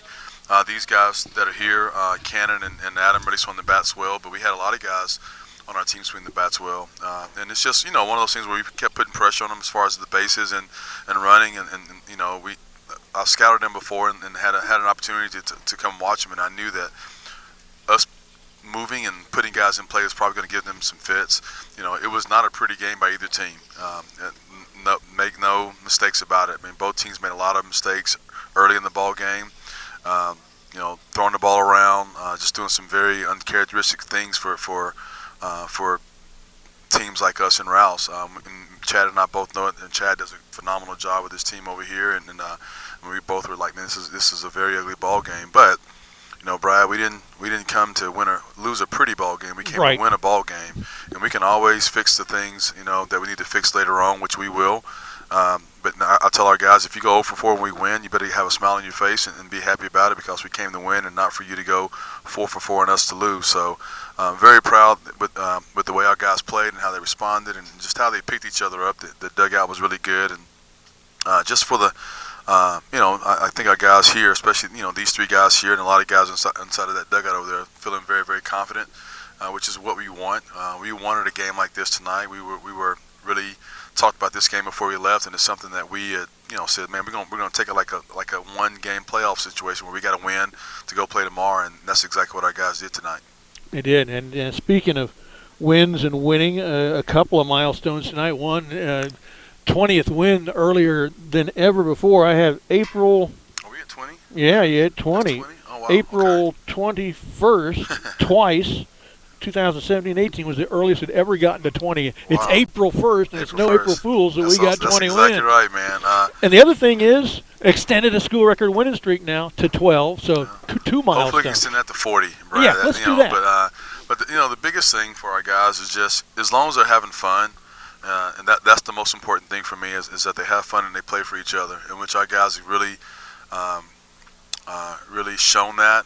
You can see that. You can see in the way they play. They do. And we talked about it last game whenever some guys got in there, and Kevin Muir and Mason Panani and Ethan Grobby got in there, got a pinch hit roll, and our dugout goes crazy for them in our last game. And to me, when you have teams that can do that and show that kind of love for each other, you have a chance to really win some games, win some big ball games, and they stick together in that situation. So I'm proud of them, very, very proud of the direction that we're headed, and we just got to continue to work and continue to get better. There's a lot of things we can work at.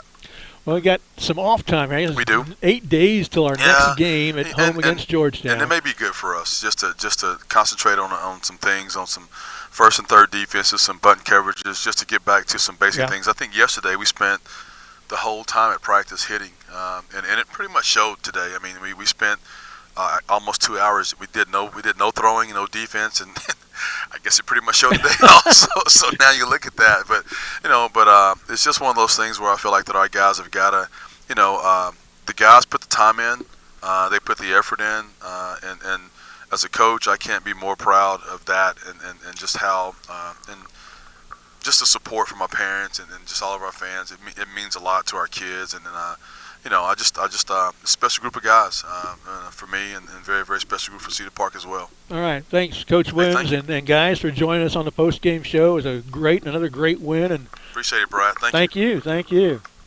All right, so Cedar Park has pulled off another big win. As we said, they pushed at one point. It was only 6-5 at one point. Ended up scoring 7 straight runs and winning 13-6 in the end, and again, not playing for, well, I guess it's till next Friday when they play Georgetown home. And again, I'm going to have to miss that game because I got to work a Concordia game, so we'll be looking for a guy who'll fill in for me for that game next Friday night at home against Georgetown. We'll close out the first round of district play. All right.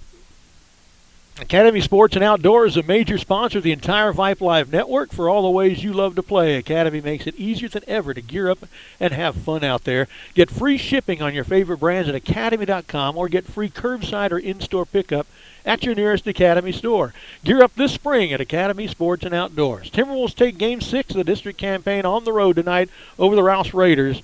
13-6. Cedar Park goes to 20-3 on the year and has now won 12 straight, extending a school record. 6-0 in district play.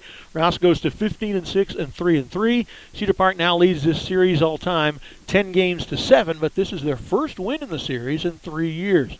This is the Timberwolves baseball program's 390th win all time and the 161st win on a live KMAC or Vype broadcast. They are now 161-96 in games we've broadcast since 2008 and 12-1 in games we've broadcast this year. This is now the earliest a Cedar Park baseball team has reached the 20-win plateau ever and is the program's 9th 20-win season. Next action, next Friday night at home against Georgetown as we wrap up the first round of district play. First pitch 7 o'clock, and we'll bring you that one as well. Special thanks to the whole Vype staff, Operations Director Merle Bertrand. To our QA for this game, Mitchell Padgett. Our voiceover artist, Roland Ruiz, and our technical support officer, Suna Venkat. This is Brad Cohn signing off for the Vype Network. We'll see you next Friday night. Have a happy Easter, everybody.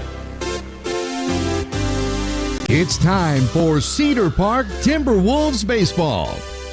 Head coach Lanny Williams leads the team as they go for the program's 6th district championship. Brought to you on the Vype Live Network by Toyota of Cedar Park, Adele Golf, Thundercloud Subs, Austin's go-to team realty, Alzer's Barbecue, ASI Protection Services, and Academy Sports and Outdoors. And now, calling the shots for today's game, here's the voice of the Timberwolves, Brad Cohn.